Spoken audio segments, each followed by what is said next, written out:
Hey, c'est Mathieu et Max et vous écoutez la Ligue des Cinévores. Max, comment ça va cette semaine? Excessivement bien. Et toi, Mathieu? Je vais très bien. Écoute, j'avais hâte à notre émission. Ça fait 2 semaines qu'on n'en a pas fait. Ouais, ça paraît long, hein? On Ah, est comme écoute, habitué. j'avais hâte, là. Je pense que nos auditeurs aussi avaient hâte, là. Écoute, Merci, maman, d'être à l'écoute. ouais, c'est ça, exactement. Juste à moi qui nous écoute, c'est très triste. On la salue d'ailleurs. Salut, maman. Écoute, cette semaine, on critique un film que j'ai hâte de parler. Le film Les Animaux Fantastiques, la préquelle de Harry Potter. Et on parle entre autres on parle de Uncharted, de Castlevania et de Witcher. Et je tiens aussi à faire une mention à notre premier patron, Yeah, boy! qui est ton ami Simon Vaillancourt. Qui est notre premier patron. Alors, un gros méga props à Simon. Ouais, Merci d'être notre premier patron. Écoute, ça paraît pas, mais c'est beaucoup pour nous. Et on espère que tu ne seras pas le dernier. Cet épisode est dédié à toi, Simon. Voilà, on te le dédie. Donc, on parle des Barbie. Et voilà, donc sans plus attendre, on va aller dans les chroniques. Les chroniques. Alors, on est du côté des chroniques. Comme chaque semaine, on va parler de ce qu'on a vu et écouté. Mais là, ça fait 2 semaines, donc on a plus de ça qu'à dire. Et là, je te laisse aller sans plus attendre, Max. Ok, ben écoute, j'ai écouté quand même pas pire d'affaires en 2 semaines. Hey. Je vais commencer par. J'ai écouté enfin le fameux John Wick 2. Ah, Ça j'avais fait hâte des- que tu l'écoutes Ouais, pour en ça parler. faisait des semaines que tu me parlais. Ah, écoute-les, c'est super bon. J'avais hâte de l'écouter pour vrai. Et j'ai enfin écouté hier soir. Et t'étais incroyablement déçu. Non. Mais je l'ai pas trouvé aussi bon que le premier. Puis, hey, je connais mon Montréal. Je regarde la première scène se passe à Montréal. Ouais, je sais. Je reconnais tout de suite les rues de. C'est la rue devant mon école. Bon, tu vois, c'est ça, je Je reconnais t'avais tout de pas suite. dit? Oui, je me sens que tu me l'avais Ouais. dit. Je me sens que tu me Mais l'avais moi, dit. dès que j'ai parti le film, je le savais parce qu'ils ont tourné des jours où j'étais là, mais j'étais à l'école, donc je peux pas les regarder Ouais. tourner.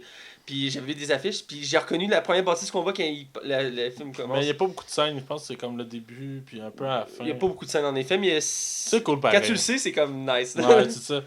C'est ça. Fait que j'ai écouté John Wick 2. Dans le fond, je l'ai bien aimé. Je te mens pas. J'ai eu du fun à écouter du début à la fin. Je te dirais que le début est un peu long avant que ça parte Ouais. comparativement au premier. Je trouve que même ses raisons de tuer sont plus ou moins valables comparativement au premier. Ben, le 2, ce qui est nice, c'est que ça passe directement après le 1, tu sais, il finit sa vengeance. Ouais, c'est ça. Puis là. Ah non, j'allais spoiler.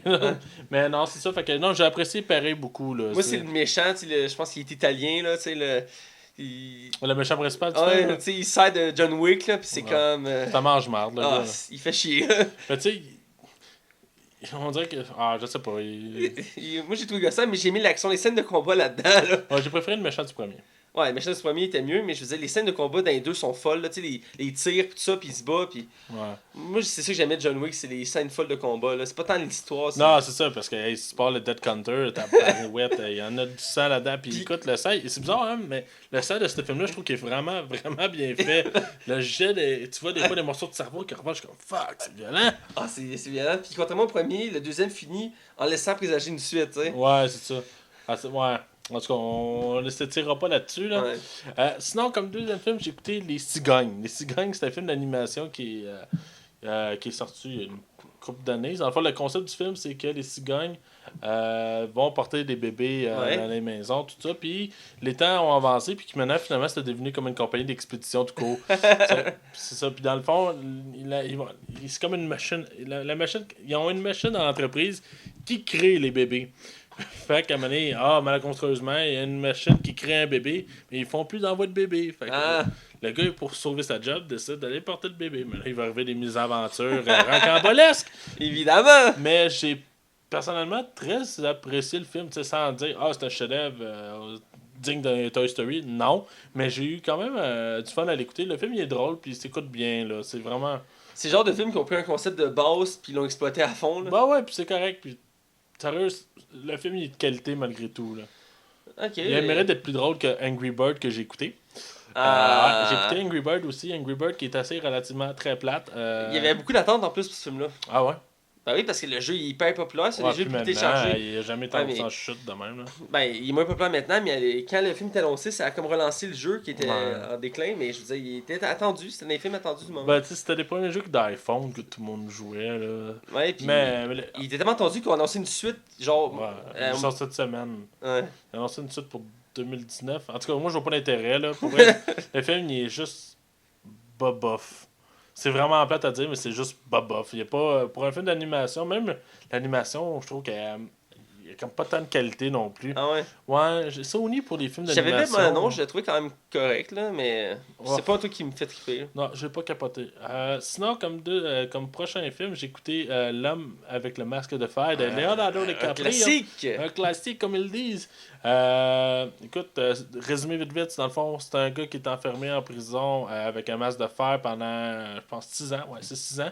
Puis, parce que son frère jumeau a le trône. Et dans le fond, les mésaventures vont arriver parce qu'ils vont réussir à faire évader l'autre. Puis là, ils vont essayer d'échanger des rôles pour que l'autre, Leonardo DiCaprio, reprenne le trône. Je vous résume ça bien vite, mais Ouais. c'est ça le film. Pour vrai, j'ai trouvé ça correct. Pour vrai, c'était pas tant pire. Peut-être parce que ça se sentait vieillissant. Il y a des scènes bizarres comme parce qu'il y a Gérard Depardieu là-dedans. Il s'en va essayer de se pendre dans une grange tout nu. C'est vraiment bizarre. En tout cas. Ouais. Je me rappelle, le film il avait quand même un peu mal vieilli, mais l'histoire était quand même très bonne. Oh oui. C'est pas tout le monde qui le sait, mais il y a un débat historique autour de ça parce qu'on n'est pas certain si l'homme au masque de fer a vraiment existé. Il y a un débat autour de ça. C'est tiré d'une histoire vraie? Ouais, c'est tiré sur, Je savais pas dans ça. la vraie histoire. Parce qu'il y a des documents qui disent qu'il y a un homme avec un masque de fer qui a existé, qui est emprisonné en même temps que l'ascension d'un roi français. Puis ça se passe en France. Et il y a jamais eu de fait prouvé que cette personne-là était le frère jumeau. Ça dit juste qu'il y avait un masque de fer et qu'il était enfermé dans une cellule en France. Ok. Mais il n'y a pas encore eu de preuves crédibles qui disent qu'il est le frère jumeau. Ok. Mais c'est une anecdote comme ça. Sinon, j'ai écouté Bon Cop, Bad Cop 2. Je sais, faut aller le voir. Je là. te maudis, Max! Je te maudis! Pour vrai, je l'ai trouvé meilleur que le premier. Oh shit. Ouais, littéralement, je m'entendais pas à dire ça. Je te dirais que le seul reproche que j'ai à refaire, c'est qu'il est plus sobre comme film. Le premier film, il y a comme des angles de caméra avec un filtre de couleurs sur chaque plan. Ouais. Ce qui rajoutait comme une lourdeur dans la ville de Montréal, ce qui était vraiment intéressant. Mais si on enlève ça, je te dirais que Marina Mazza m'a tapé ses nerfs. Ah ouais? Ah ouais, puis pour être un gars qui travaille dans l'informatique, voir des incohérences informatiques de même, ça me faisait même pas rire. Là. Puis non, mais à part ça, là, si on enlève ça, sinon j'ai eu du fun, mon homme. Mais souvent, Chérie. quand on travaille dans un domaine comme informatique ou histoire, Ouais, quoi que ce c'est soit, ça. puis on voit quelque chose à la TV qui est ridicule. C'est comme le monde qui travaille dans la science. Là. Mais tu sais, à chaque fois que je vois un film historique, puis je vois les incohérences, je suis comme, Colin, tu sais, c'est frustrant, puis toi, tu as le même sentiment que tu as vu. Mais tu sais, elle faisait un rôle, tu sais. Ouais, non, c'est ça, mais son personnage, je l'ai trouvé gossant. Puis Ouais. Marina Mazza, c'est une personne que j'aime vraiment beaucoup dans la vie en général. Là. J'adore son humour, sa prestance, tout ça. Mais là-dedans, non, moi, ça n'a pas passé. Ok. Mais sinon, là, le film, là, vraiment, vraiment, vraiment drôle. J'ai ri là, aux éclats souvent. Écoute, j'ai hâte de le voir. Ouais.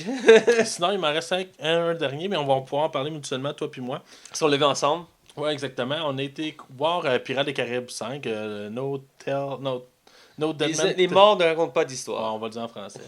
C'est ton anglais euh, si bon. Je suis curieux, toi, avant que je te dise mon avis vite, toi, tu l'as trouvé comment le film? Ben écoute, j'avais des comment je faisais ça? J'avais regardé critique, ben j'avais entendu, tu m'avais montré critique. On va commencer de même, tu m'avais montré critique. Qui était catastrophique. Ouais, et j'étais surpris. Même si, tu sais, je m'attendais à ce qu'il soit mieux parce que le quatrième il a été un échec, tu sais. Ouais. Et mitigé, si on peut dire. Et là, je m'attendais qu'il remonte la pente. Et là, la critique m'avait comme troublé. J'avais décidé de le voir pareil parce que moi, je suis un grand fan de la saga. Ben, c'est une bonne saga malgré tout. Là. Que j'avais découvert quand j'étais plus jeune, le premier, mes parents l'avaient loué. Puis, sous coup, moi, les pirates, ça me faisait pas triper. Puis, il avait commencé à écouter. Puis, moi, j'avais décidé de gamer sur mon ordinateur. À l'époque, on avait un ordinateur dans la cuisine. On partageait un vieux Pentium 3. J'avais décidé de continuer à gamer sur mon ordi à des vieux jeux. Je me rappelle plus c'était quoi. Et oui, il avait commencé à écouter le film dans le salon. Et les deux pièces sont liées. Fait que je voyais le salon. Fait que au début, je regardais le film de côté. Et là, rapidement, j'ai accroché, j'ai lâché l'ordinateur et j'ai écouté le film. J'ai adoré le personnage d'Jack Sparrow. Et après, chaque film qui sortait, je les aimais.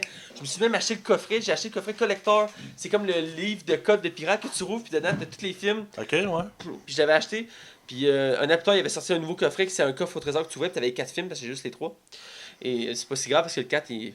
Bref. Très ordinaire. Ouais. Et finalement, on était voir le 5. Et j'ai trouvé quand même bon, mais après en avoir la critique, j'ai compris les points négatifs qu'il soulevait. Et j'ai venu à la même conclusion. Il est pas aussi bon que les 3 premiers. Il est même en deçà des 3 premiers.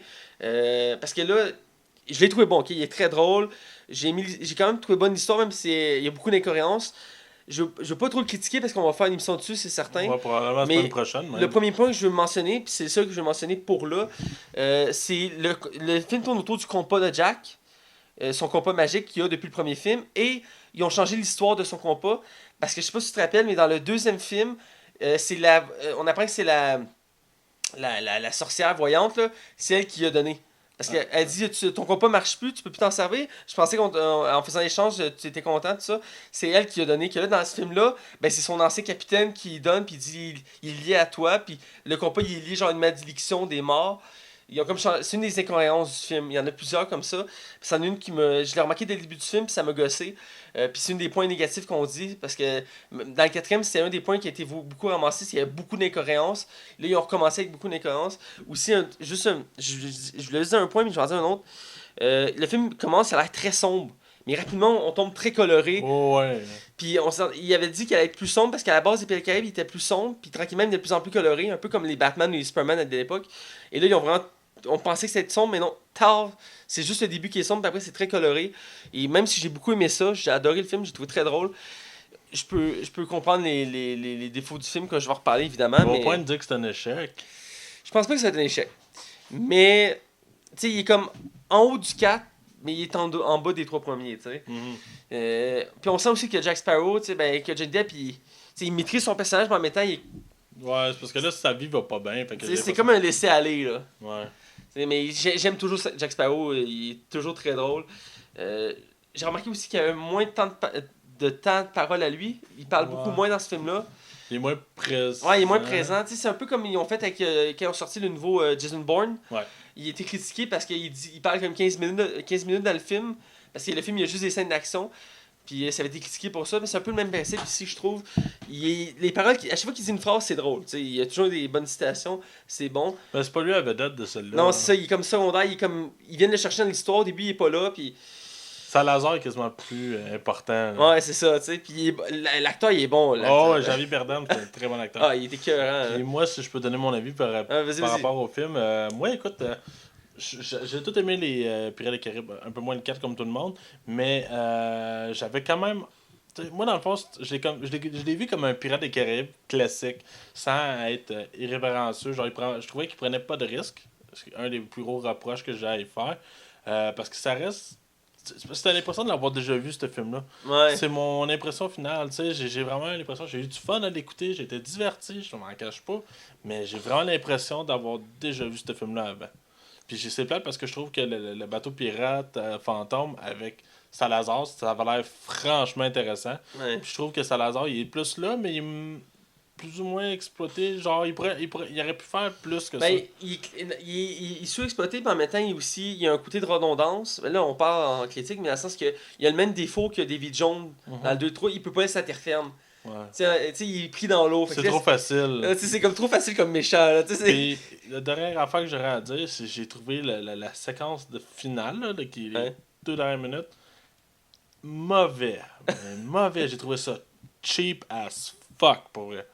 Cheap. J'en parlerai au prochain podcast. J'essaie de comprendre, là, mais je te l'expliquerai en ronde parce que je vais vous teaser au prochain épisode. Mais j'ai vraiment pas aimé les 2 dernières minutes du film. Ok. J'essaie de me rappeler ce qu'au dernières minutes du film, là, mais on en reparlera tantôt. Je vais dire un indice. Sur la côte. Ah, ok. J'ai trouvé ça ok, d'accord. mauvais, man. Ok, ouais, je peux le voir. Ouais, c'est vrai que. Ouais. Juste une mention, ceux qui décident d'aller le voir, restez dans le générique. Comme chaque Pirate des Caraïbes, il y a une scène à la fin du générique qui annonce quelque chose. Il se toujours à porte ouverte, c'est la force de la saga. Si la saga va bien, continue, sinon pas. Je sais que Johnny Depp a dit qu'il était pas sûr s'il voulait continuer à faire la saga Pirate des Caraïbes. Il était content de le refaire, mais en même temps, après Éclat, il a dit qu'il voulait plus le refaire, puis là, il a accepté de le refaire pour le 5e. Ouais, ben là, c'est parce que là, il fait moins de films ces derniers temps. Ouais. D'après moi. Puis ces films, c'est pas super bon. Je veux dire, il a fait Alice Spinner 2 qui était moins bien reçu que le premier. Ouais. Comment il s'appelait son film là, avec le détective là? Mordecai. Ouais, Mordecai, ouais. Qui était catastrophique aussi. Ouais. Son affaire Public Enemy aussi. Ouais. Et je pense qu'il est chauve là, avec un shotgun. Là. Ouais, c'est un film historique. Là. Ouais, Ben, même lui, il s'est fait ramasser. Ouais, il y a de la misère ces temps-ci, Johnny Depp. Là. Mais c'est un bon acteur, moi, c'est un de mes acteurs préférés. Mais tout ça pour dire qu'il y a une scène à la fin, regardez-la. Comme chaque film, il y en a une. Si vous êtes un fan de la série, ça vaut la peine. J'ai été surpris de voir la scène. Là. Je veux dire, on en parle dans l'émission, mais bref, c'est ça. Bref, c'est à mon tour. Ouais, vas-y. Évidemment, comme toi, je vis Pirates des Caraïbes. J'ai vu un autre film au cinéma. J'ai vu le dernier Alien Covenant. Ouais, c'est ça. Je t'apprécie de prime abord. Ben, ce qui est arrivé, c'est que Je broyais du noir après que t'aies annulé notre soirée de cinéma. Ah, j'en doute pas. Et une journée passée, ça allait. J'avais bu beaucoup d'alcool pour oublier ça. Et. Beaucoup de drogue. Voilà, exactement. Et là, une autre journée, je travaillais ces 2 journées-là. Le jeudi, parce qu'on était censé aller le mardi, je travaille, tout ça, ma journée est correcte. Tu sais. Puis à un moment donné, un de mes amis, Ismaël, il me texte, il me dit Hey, t'as dit qu'on est au cinéma voir Alien. Là, je suis comme. Je dis, hey, ça sent-tu qu'on est voir Bon Cop Backup? Tu sais, pitié! Et il me dit, ah, j'ai pas le goût de voir le comédie, j'ai le goût de voir des aliens puis voir des morts. Je suis comme, bon, ok, d'accord, du cinéma, c'est du cinéma. Ça arrive. En plus, il y a un des acteurs que j'aime bien, lui qui fait Magneto, là. Ouais. Il est là-dedans. Je suis comme, ok. Ok, on va aller le voir. Fait que là, on va au cinéma, on va le voir. Puis j'avais pas vu Prometheus. Puis il est lié, tu sais, il est lié. Ouais, c'est la suite. Puis moi, tu sais, je comprenais pas les liens. Puis le film commence, puis t'as une scène du début. Puis je suis comme, ok, c'est quoi le rapport? Je comprenais pas, ça avait pas l'air de film d'Alien au début. Et là, rapidement, on embarque dans l'ambiance. Et j'ai trouvé le film. Tu sais, j'ai vu d'autres aliens quand j'étais petit. J'ai vu les classiques, tout ça, les aliens horror, tu sais, que t'as peur, ton cœur est palpite, tout ça. Toi, t'as pas eu peur une seconde, là. Ben, il a quand même été épuré. Il prend du temps avant que l'horreur arrive, puis il y a pas beaucoup d'horreur. Ok. Il y a beaucoup de suspense, mais il y a pas beaucoup d'horreur. Fait à certains moments, t'as peur. La fin aussi, t'es comme. Mais c'est pas autant, tu sais, il a été épuré, il a été adouci, là. C'est le problème, je trouve, qu'ils font avec les franchises ces temps-ci. Ils rendent ça plus ouvert pour que tout le monde puisse aller les voir, tu sais. Ouais. Ça en perd un peu la consistance. Ce film-là, je l'ai pas vu encore, je veux vraiment le voir parce que je suis intrigué. Le monde, c'est parce que d'un bord ou de l'autre, j'entends soit que c'est de la vraie merde ou de l'autre côté que c'est un bon film d'Alien. On dirait que je sais pas quoi penser de ce film-là. Mais Faut vraiment que je j'ai l'écoute. quand même trouvé bon, tu sais. Mais il souffre du même problème. Le problème majeur, c'est qu'il souffre du même problème que les Gardiens de la Galaxie 2. Il y a un événement au début du film que s'il n'y avait pas eu cet événement-là, il n'y aurait pas eu d'histoire. Ouais. Tu sais, mais. Puis, je veux dire. Puis, le film il est bon, mais je veux dire, c'est ça, dès le début du film, quand il y a cet événement-là, puis ça part le film, t'es comme, ok, mais c'est évident qu'il va se passer de la merde, tu sais. Je veux pas rien spoiler, mais on suit un équipage il faut qu'il aille coloniser une planète. Et là, il se réveille parce qu'il y a un problème solaire. Et là, il décide qu'il veut pas se recoucher. Parce qu'il veut pas se recoucher. Ouais, je sais pas. Je sais, Ouais, je veux pas sais le spoiler. pourquoi, là. Mais... Ils ont pas goût de se recoucher. Fait que là, il regarde les temps puis il voit qu'il y a une planète à côté d'eux qui est habitable, toute parfaite. Ils font comme, ben là, pourquoi on l'a pas vu celle-là avant? C'est juste à côté de nous, on n'aura pas besoin d'attendre 8 ans. Ouais. On va laisser celle-là. Fait qu'ils y vont, puis c'est là que ça crée la merde. Puis c'est là que ça fait les liens avec Prometheus aussi, d'ailleurs. Ouais, mais en tout cas, mais les effets spéciaux sont écœurants. Les aliens dans le film sont super bien. Même si ils sont noirs. À la fin, on voit des gris au début, mais ceux qu'on voit vraiment sont noirs. Puis originalement, les aliens sont comme gris. Mhm. Ils ont comme fait une liberté. Là, je sais pas s'il y avait des noirs avant, je me rappelle pas trop. Non, mais il y avait des. Oui, les noirs, ils ont toujours été noirs. Mais les gris sont arrivés dans Prometheus. Ah, ok, ben c'est ça. Au début, il y a des gris, mais rapidement, on a des noirs. Donc, c'est un Ouais. retour aux origines. Voilà, c'était ma question, tu me as répondu. Mais il reste que le film, j'ai trouvé quand même bon, un bon divertissement. Comme je disais, j'aime beaucoup l'acteur qui fait Magneto, Michael. Fassbender. Voilà, je l'ai beaucoup aimé dans le film.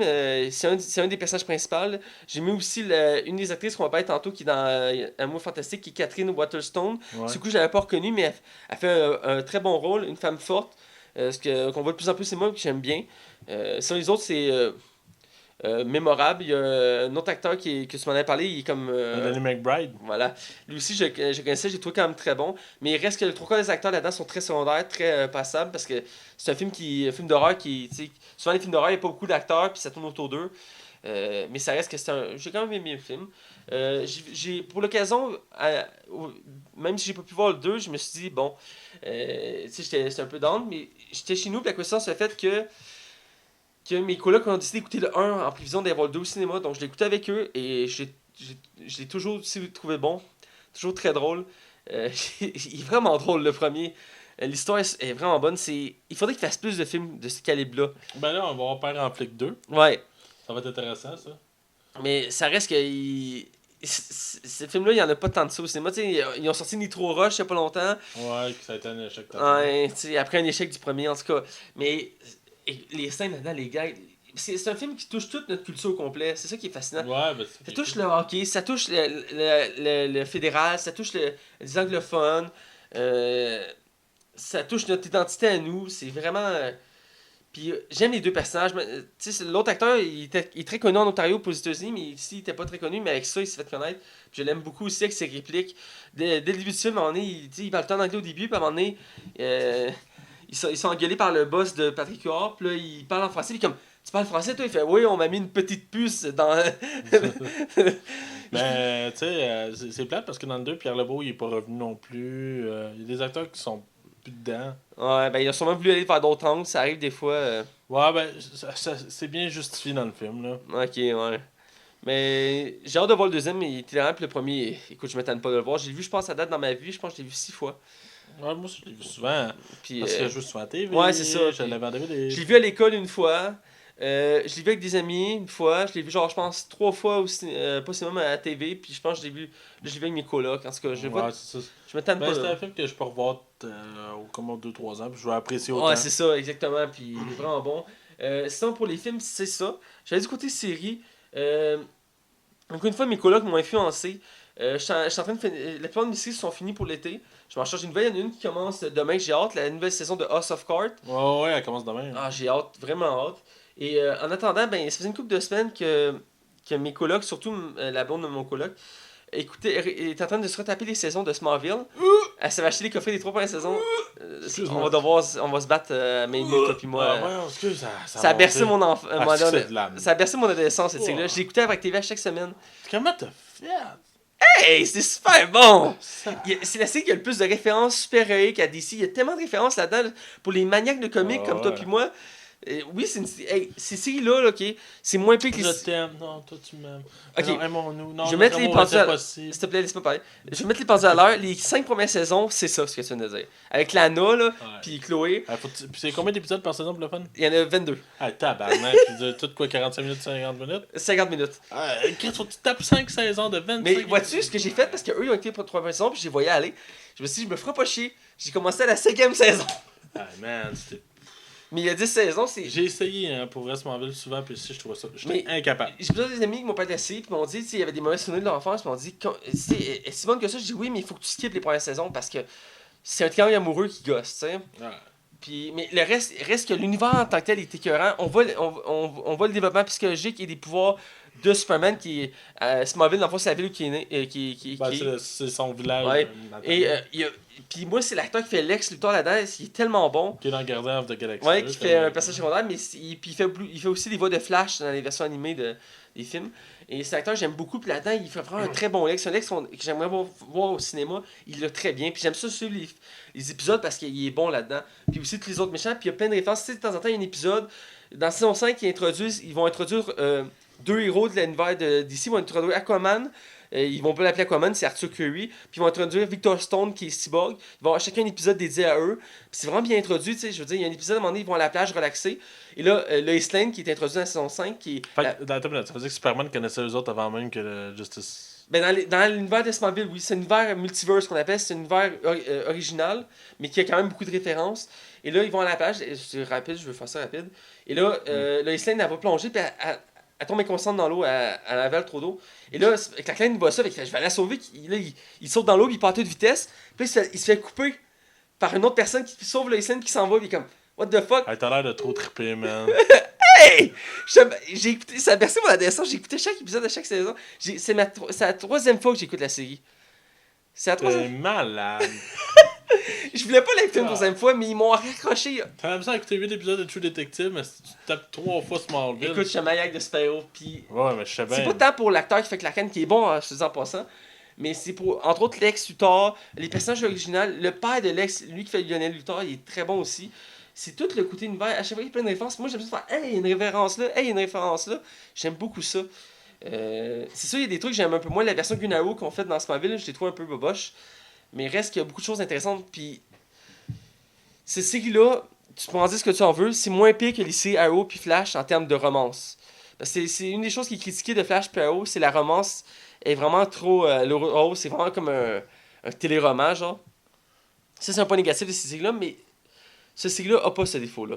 Ben, au début, oui, mais quand tu skippes les 5 saisons, il n'y a plus ce défaut-là. C'est vraiment très bon. L'histoire est très sombre. C'est un peu comme on va voir Krypton, l'univers est très développé. On connaît plus. Souvent, Superman, comme ils ont voulu faire avec Man of Steel, ils ont voulu nous faire découvrir une histoire qu'on n'était pas habitué de voir de Superman. Parce que souvent, Superman, on arrive, puis il est déjà un métropolis, c'est déjà un super-héros. Puis là, ben, on voit son adolescence, on voit comment il développe ses pouvoirs, tout ça. C'est vraiment bon pour ça. Je vais aller rapidement. Il y a une série qui est finie cette semaine, que c'était une découverte pour moi. Qui est désigné survivant.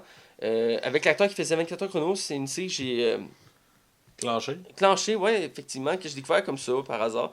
Et écoute, c'est une série que t'as hâte de voir chaque épisode parce qu'il te laisse tout le temps au suspense. T'es comme, mais voyons donc, qu'est-ce qui va se passer? Et même la fin, t'as hâte de voir la saison 2 parce que ça te laisse comme sur ta fin, là, tu sais. Mais c'est super bon, je voulais en mentionner. Si vous cherchez une série à écouter, écoutez-la. Elle est toute sortie, puis c'est Netflix, donc il y a aussi en français qui existe. Donc, écoutez, moi, je l'ai écouté en sous-titres parce que j'étais pas capable d'attendre. Mention rapide, toutes les séries d'Arrowverse ont fini, donc Arrow, Flash, Legend of Tomorrow et Supergirl ont toutes fini il y a une semaine ou deux. Et la plupart des fins ont été satisfaisantes, sauf celle de Flash, et j'étais un peu déçu. Et c'est là que j'ai remarqué que... Il a commencé à chanter. Je sais que tu l'aimes chanter, je sais que tu aimes sa voix. Et avec Music Master, je sais que c'est son méchant préféré de DC. Là. Ah mon dieu. T'as hâte qu'il affronte Superman, pis tout ça. Là. Mais ma mention, c'est juste que... Il avait mentionné au début, mais j'avais pas réalisé avant là que comment il marche, parce que il y a beaucoup de séries, puis il peut pas tout s'en occuper. Il y a deux personnes qui s'occupent des scripts de Flash et deux pour Arrow, et ils s'interchangent à chaque 2 saisons. Et là, c'était la première saison que c'était ceux qui avaient s'occupé de la saison 3 et 4 d'Arrow, et c'était les 2 moins bonnes saisons d'Arrow. Donc là, on voit que ça se sent. J'ai comme l'impression qu'il réalise pas, qu'il prend 2 scripteurs qui sont pas super doués pour faire des textes, parce que la série était quand même pas si pire, mais là, la saison 3 elle était comme en décap, j'ai peur pour la saison 4 de voir qu'est-ce que ça va donner. Parce que je reste bon espoir, parce que Flash a été une découverte pour moi, puis c'était super bon. Ça, c'est la première image de Music Master avec le chapeau et tout. Là. Ouais. Mais bref, c'est ça. Donc, c'est tout pour ce que j'ai vu et visionné. On va aller dans l'actualité. Je te laisse relancer parce que ça fait un petit moment que je parle. Ah oui? Je te niaise. Mais oui, ok. Écoute, on a beaucoup de nouvelles cette semaine, fait que ça va être un épisode relativement long. J'espère que ça vous dérange pas. Sinon, je vais commencer. Alors, cette semaine, Netflix a annoncé 2 séries. Une série, non, c'est pas vrai. Castlevania a été annoncé il y a un moment, et la première bande-annonce teaser a été showée cette semaine. Et dans le fond, c'est en animation style manga, mais on va suivre le déroulement des jeux. Écoute, l'animation, je trouve qu'elle a l'air de très grande qualité. On n'en voit pas beaucoup. On sait qu'on va suivre la famille. J'ai oublié le nom, m'échappe, je suis désolé. Mais écoute, la série a l'air franchement d'une bonne qualité. Puis je trouve ça cool. Si Netflix investit là-dedans, il y a des potentiels immenses. Tu sais, à défaut de réussir des films sur les jeux vidéo, on va essayer de faire des séries sur les jeux vidéo. Ben, tu sais, en animé, c'est plus faisable. Ouais. Mais là, pour le prochain, qui est The Witcher. The Witcher, à la base, c'est une série de romans. Hein? Ça part de là quand même si le jeu de 3 c'est un classique. Ouais.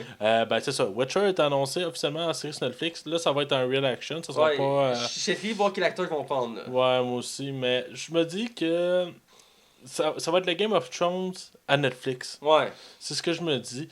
C'est pas pantoute le même genre d'histoire, puis c'est pas pantoute les mêmes thèmes, mais je vois le potentiel qu'il y a à faire avec The Witcher. Je suis vraiment intrigué de voir la direction qu'ils vont aller. Et je me demande aussi s'ils vont plus être basés sur les films ou sur les jeux, parce que les studios qui s'occupent du jeu vidéo The Witcher, ils ne travaillent pas du tout sa série. Ils sont même pas liés. Ils ont juste dit sur un tweet qu'il y avait vraiment hâte d'écouter la série. C'est de bon augure. Sinon, Monsieur Spider-Man, alias Tom Holland, sera officiellement Nathan Drake, qui est le personnage principal de Uncharted. Je suis pas sûr pour ça. Mais ça va être le jeune Nathan Drake. Je sais, mais je suis pas sûr. Il ressemble quand même, le jeune. Je sais pas si tu as joué à Uncharted 3. Oui. Je trouve que ça fit pour vrai, je le vois bien. Oui, il ressemble, mais pourquoi faire une préquelle quand on peut faire une série sur... D'après moi, ça va être l'intro. Tu sais, le film va commencer avec un jeune Nathan Drake, puis le film va se développer au fur et à mesure là-dessus, d'après moi. S'il veut faire une grosse franchise, ouais. Espérons que ça fasse mieux que quand ils ont voulu faire des franchises sur, mettons, Prince of Persia. Ouais, c'est bon. Ouais. Pour vrai, j'ai pas tant confiance dans ce projet-là, même s'il y a un gros nom au casting. Pas sûr en tout, mais écoute, parce que ça fait comme 4 réalisateurs qui changent. C'était Mark Wahlberg qui était censé l'être au début. Après ça a été Nathan Fillion qui avait été approché. Là, on sait même pas c'est qui va incarner Nathan Drake. Écoute, je sais pas, on va voir. Il y a beaucoup de nouvelles qui sortent sur ce film-là, fait que le projet avance. Il a l'air d'être relancé le projet, parce que pendant un bout, il était plus dans l'oubli. Là. Là, il y a un acteur qui est associé au film, fait que c'est bon. Là, c'est de meilleur augure. Sinon, ma prochaine nouvelle, Tom Hardy, ça je pense que c'était la nouvelle la plus. Moi qui m'a flabbergasté pendant 2 semaines. Tom Hardy sera Venom. Fait que Venom, le personnage qui est un des antagonistes de Spider-Man, va avoir son propre film qui va être lié, comme on dit, à l'horreur, science-fiction. mais ne sera pas lié à l'univers actuel du cinéma où que Spider-Man est. Ça va être un film à part entière. Mais Tom Hardy, qui jouait déjà Bane dans la trilogie de Nolan de Oui. Batman, Un Bane marquant, je veux ouais, dire. ou Monsieur Mad Max, crime, ça part en lion. C'est intéressant, écoute, surtout qu'ils ont dit qu'ils voulaient faire un film plus horreur. Ouais. Je suis toujours sceptique dans Moi, je pense qu'il y a potentiel. Il y a un potentiel, mais en même temps, je suis toujours sceptique sur le fait qu'ils veulent pas le relier à l'univers. Ouais, écoute, moi, je me dis tout le temps que si le film marche fort, là, de Venom, là, parce que c'est un personnage qui est vraiment populaire dans l'univers du comic book, je me dis, si Walt Disney voit que ça marche fort, là, cette barre-là, pourquoi on pourrait pas les lier? Ouais. Pourquoi pas? Ouais, c'est vrai que c'est pas impossible. Sinon, ben c'est ça. Fait que Tom Hardy va être dans le projet, puis il s'est déclaré lui-même étant un grand fan de Venom. Attends, je le vois quand même. Ben, je le vois, mais je pensais pas que ça allait être lui, mais je veux dire, il y a le potentiel pour faire un bon Ben, Venom. tu sais, ils vont sûrement prendre des grandes libertés pour le film, là. Fait. Probablement, oui. Mais le film est daté pour l'année prochaine. J'ai hâte de voir les premières images, les premières trailers pour avoir une vraie opinion. Pour l'instant, je reste sceptique. Sinon, ma dernière nouvelle, parce que je t'ai expédié ça, mon chum. Superman! Le nouveau Man of Steel qui est en projet en branche chez le DC Universe. Ouais. On parle de Man of Steel 2. Et ce Superman-là combattrait Black Adam. Et Black Adam, ça a été officiellement casté par The Rock. Dans le fond, le Très bon choix d'acteur. Oui, ça va fitter. Mais je me dis, j'imagine très bien Superman se battre avec Black Adam. Mais j'aurais pensé que Black Adam, ça aurait été mis en même temps que Shazam. Je suis quand même assez surpris de cette décision. Shazam, il est pas censé sortir avant Man of Steel 2? Non. Selon le calendrier, non. Oh. Ouais, là, je suis surpris. C'est pas. Ben, je veux dire, ils ont fait sortir un petit film d'animation il y a quelques années. Ben, quand ils ont parti leur gros univers de DC, ils ont fait quelques petits films d'animation sur des personnages un peu moins importants, dont Shazam et Green Arrow, entre autres. Et Shazam, dans le fond, on avait l'histoire d'origine de Shazam et c'était lié avec Superman, dans le fond. Ils se connaissaient les deux. Et à un moment donné, Black Adam arrive en ville, à Metropolis. Et là, Superman se bat contre Black Adam et il se fait quand même relativement battre. Parce que, pour ceux qui ne savent pas, moi étant un érudit des comics, Superman n'a pas juste une faiblesse au kryptonite. Il n'y a aucune résistance à la magie. Ce qui fait en sorte que quand il mange les éclairs de Black Adam, ça lui fait mal. Ça fait crissement mal. Du sac. Et dans ce cas-ci, il se fait full battre. Et là, c'est là que Shazam rentre en jeu. Il vient le héros qui sauve Superman et la ville en battant Black Adam. Là, je me demande comment ils vont faire ça dans le film. Est-ce qu'ils vont introduire Shazam aussi dans le film? On verra. Je suis curieux, mais j'ai très hâte de voir The Rock en Black Adam. Il y a le look, il y a la gueule. Puis... Plus que Shazam. Ouais, ben, je veux dire, ils n'ont pas choisi l'acteur pour Shazam. Puis je me demande qu'ils vont prendre. Il faut qu'il y ait aussi une bonne carrure comme The Rock. Là, je veux dire, une prestance. The Rock a une prestance. Tu le vois, là, puis... Ouais, il dégage une personnalité. Ouais. Il a beau jouer dans Baywatch, qui est un navet actuellement. Ça n'empêchera pas d'avoir des rôles encore. Non, en Fast and Furious, tu le vois, il y a la prestance. Ouais, il est encore plus là dans le 8, puis c'est quasiment lui la vedette du film. Là. Alors, c'est le genre de personnes qui ont réussi à faire leur transition entre artiste et acteur. Là, je veux dire, ben là, il est passé de lutteur. Ouais, c'est ça. Il est passé de lutteur à acteur, puis il n'y en a pas beaucoup qui réussissent Même John Cena, il essaye, puis ça... Il y a David Bautista qui commence, là. Ouais, lui, c'est vrai. Mais lui, il était pas dans MMA? Ah ouais, je pense qu'il était à MMA, ouais. Ouais, je suis pas sûr, là, mais il me semble que c'était à MMA. En tout cas, bref, il a fait une transition pareille, là. Mais sinon, pour te lier ma nouvelle de DC, toi aussi, tu as une nouvelle reliée à DC. Oui, d'abord, le tournage du film Justice League était avec grande impatience. Tu m'en parles quasiment chaque semaine. Ah ouais? Ouais. Ah, ok. Direct ça. Et dans le fond, le réalisateur était Zack Snyder, lui qui a fait Man of Steel et il a fait... Batman vs. Et voilà. Superman. Voilà. Et là, il avait fini de faire le film, il était en post-production. Et là, il a dû quitter le projet parce qu'il y a... c'est sa fille qui est morte. Oui, c'est sa fille, elle s'est suicidée. Ouais, c'est ça exactement. Donc, il a décidé de se rapprocher de sa famille, de s'occuper de sa famille. Mais ça fait comme un mois qu'elle s'est suicidée, puis il avait arrêté 2 semaines, puis il est retourné au tournage. Ouais, il avait essayé de revenir, mais finalement, il a dit qu'il était pas capable, qu'il était trop... Écoute, autant que j'ai pas aimé son dernier film, écoute, c'est très triste comme nouvelle, là, on est d'accord, là. Puis c'est ultra compréhensif comme décision, là. Non, je comprends parfaitement. Et laisser le relais à Josh Whedon, Et qui me donne l'espoir pour le film. qui est quand même, je trouve ça ironique, parce qu'après d'avoir fait Avenger, le... Ultron, il avait dit qu'il voulait plus s'attaquer à des films de super-héros parce que ça l'avait comme brûlé. Là, il fait Batgirl. Ouais, il tient beaucoup au projet Batgirl, et là, il a accepté de finir le travail avec Justice League, donc c'est bon signe, mais c'est quand même de la post-production. Ouais. Donc c'est ajouter quelques scènes, les effets spéciaux, faire le montage. Ben, il va peut-être mieux doser ça que Zack Snyder. Ouais, on verra bien. Ouais, je doute moi aussi. Ben, il a quand même fait un bon premier Avenger. Ouais, non, c'est pas le talent de Josh Whedon que je m'en doute. En fait, Ouais. c'est que le film doit déjà être pas mal avancé. Là. Ouais, c'est ça. Ils ont dit qu'il y avait encore quelques petites scènes à tourner, puis les effets spéciaux, tout ça, donc Ouais, ben, le film sort quoi dans 6 mois genre. C'est en novembre Ouais, novembre, ouais. 6 mois. Ouais. C'est bientôt. Ouais. C'est comme Suicide Squad qui, a genre quelques mois de la sortie, ils ont fait des retouches pour le rendre plus. Ouais, plus coloré, là. Plus drôle. Là. Genre, je pense que c'était à 3 ou 4 mois de la sortie. Ouais. On va se planter avec les films. On va essayer d'amener le monde. Ouais. C'est pas une bonne annonce de Suicide Squad était sombre. Là. Ah oui, le logo en plus c'était full sombré, il y avait pas beaucoup de couleurs. Puis là, ouais, en tout cas. Bref, prochaine nouvelle. C'est une saga que j'ai pas encore vu le dernier, il faudrait que je le voie parce que je suis un grand fan Moi de la non plus, série. je l'ai pas vu. C'est la preuve que les jeux vidéo peuvent quand même réussir au cinéma, même s'ils sont pas tous au même niveau. C'est Resident Evil. On a eu le droit au dernier film récemment de la franchise Resident Evil. Final Chapter. Voilà. Avec comme personnage principal toujours Alice, qui est son dernier avec elle. Mila Jovovich. Et j'avais vu quasiment tous les films sauf le dernier. Je Je parle pas, hein, je parle pas du dernier qui vient de sortir, mais l'autre avant, donc l'avant-dernier. Ok, ouais. Ouais, donc j'ai pas vu les deux derniers. Ah, tu manques pas grand chose d'après moi. Ouais. Ben, dans les derniers, surtout, ce qu'il faisait, c'est qu'il ajoutait plein de personnages des jeux, puis... Ouais, pour essayer d'amener du monde. Là. Ouais, c'est ça, voilà. La pire, c'est que ça marchait. Ouais. Mais c'est pour ça que j'avais écouté le... Parce que lui, le dernier que j'ai vu, là, il y avait Wesker, puis il y avait tout ça, là. Wesker qui est un méchant emblématique. Ouais, de la série, mais là-dedans, Ouais. c'était... Bref, la nouvelle, c'est que même ça vient d'être, la série vient d'être finie, et ceux qui s'occupent de la franchise ont dit que ils vont bientôt faire un reboot qui va être dans une nouvelle direction totalement, et ce sera pas avec Alice, ça va être avec un nouveau personnage. J'imagine qu'on va aller plus vers l'horreur. J'imagine, ben à la base c'était quand même très horreur. Ben, le premier plus, là. Ouais, le premier, ben après le premier ça commençait à décliner, là. Ouais. Mais j'ai aimé les trois premiers. Moi, j'aimerais ça qu'ils prennent soit la direction. Alors, on dirait que toutes les directions m'intéressent. Faudrait qu'ils prendraient le 7 qui est comme une maison enfermée. J'imagine mal le potentiel cinématographique. Sinon, si on prend la première franchise, mettons les 3 premiers épisodes, qui est très horreur, je me dis en même temps, ouais, comment tu vas appliquer ça en film? Parce que ces jeux-là sont jamais été reconnus pour leur scénario. Là. Ouais. Ben. Resident ouais. Evil 4, je l'imagine bien, par exemple. Ben, si j'allais dire, le Resident Evil le meilleur, à part le 1, si on peut dire, c'est le 4. Et je verrais bien une franchise de films sur Léon. Ils ont fait plusieurs films d'animation qui ont mal passé quand même. Ouais, là, il y a Vendetta qui s'en vient, là, je vais Ouais. l'écouter, mais. Mais c'est un personnage qui est emblématique, qui est très aimé, il était là dans le premier, il était là dans Non, le... il est pas là dans le 1. Il est dans le 2, le 4 et Ouais, le 6. Je vais recommencer, le 2, le 4 et le 6, voilà.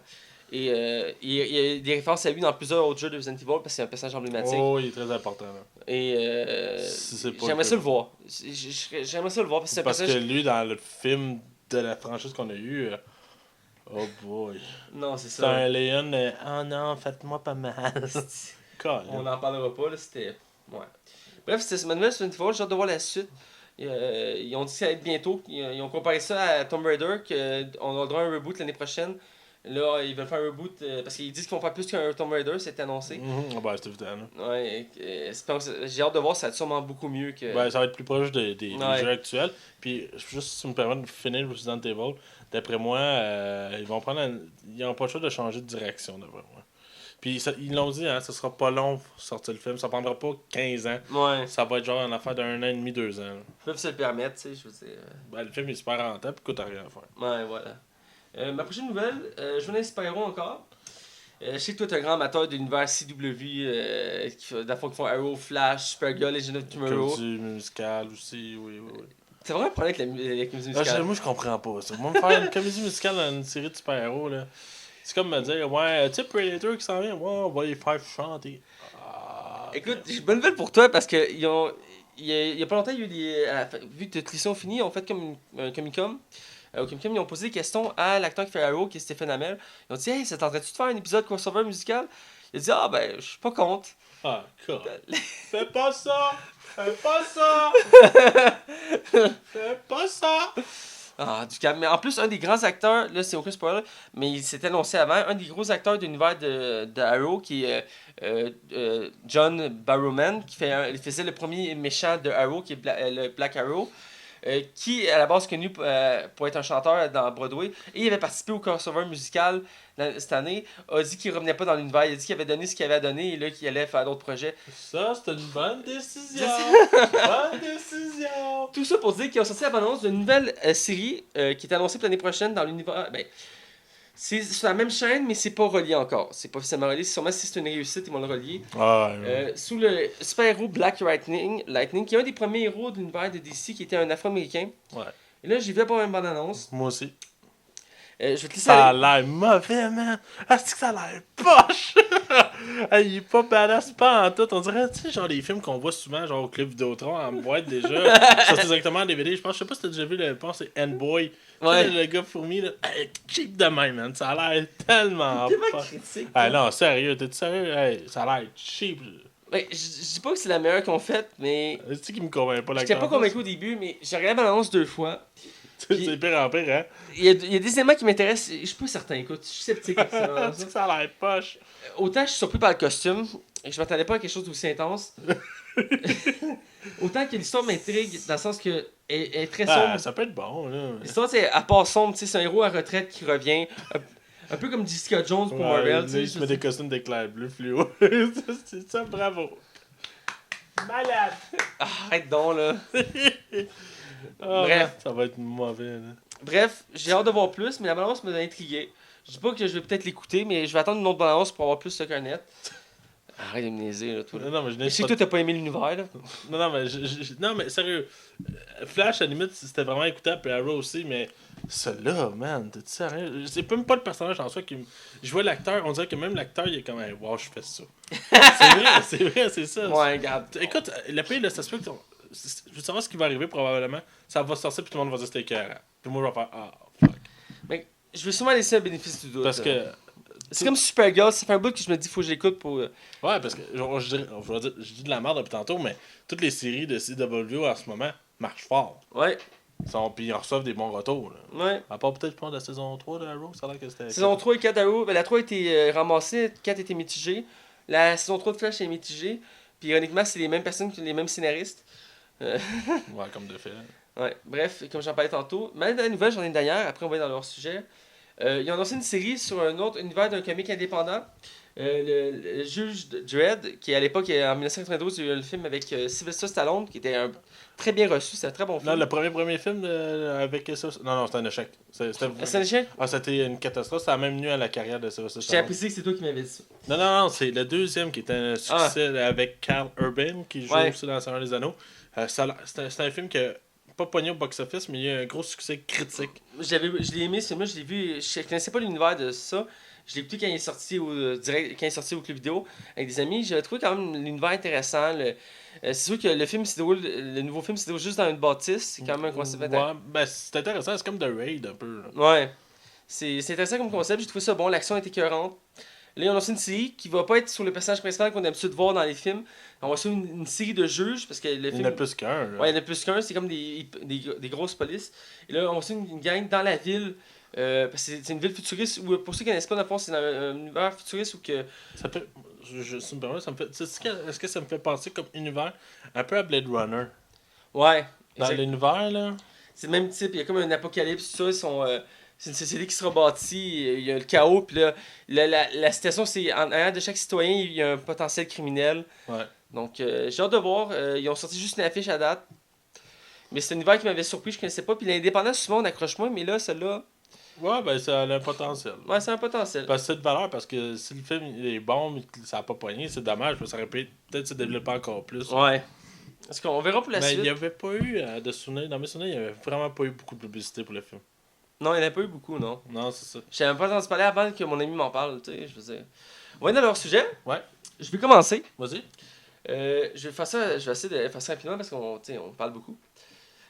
J'ai acheté un nouveau jeu il y a 2 semaines qui est à sa sortie, qui est Injustice 2, un jeu sur les super-héros, qui est la suite du premier, qui m'avait beaucoup marqué le premier, et c'est pour ça que j'ai pris le deuxième, qui a encore plus de super-héros.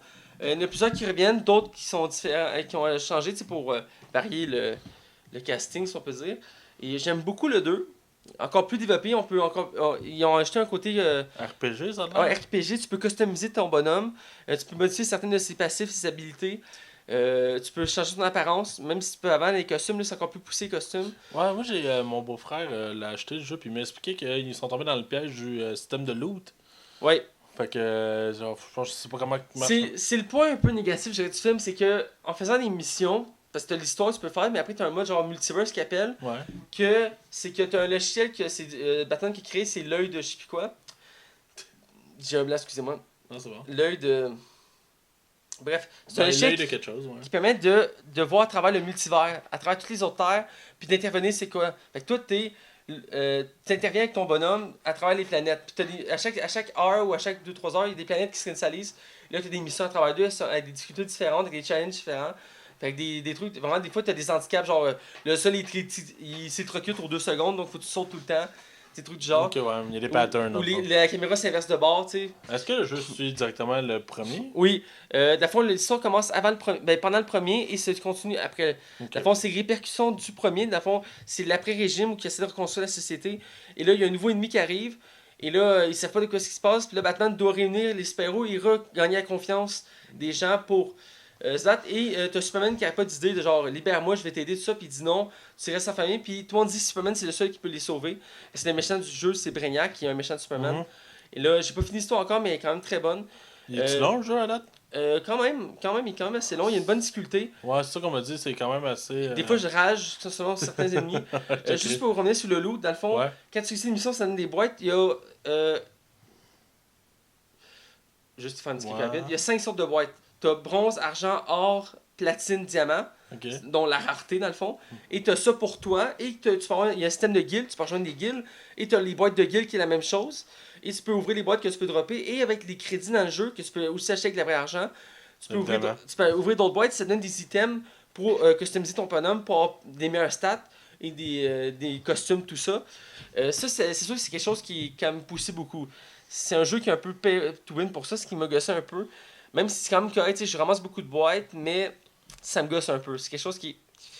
Est-ce que, si tu le désires, est-ce que tu peux l'acheter, mettons, tu gagnes 10 games ou t'en joues 10, tu gagnes un certain crédit, puis là tu peux aller l'acheter, le costume, si tu veux.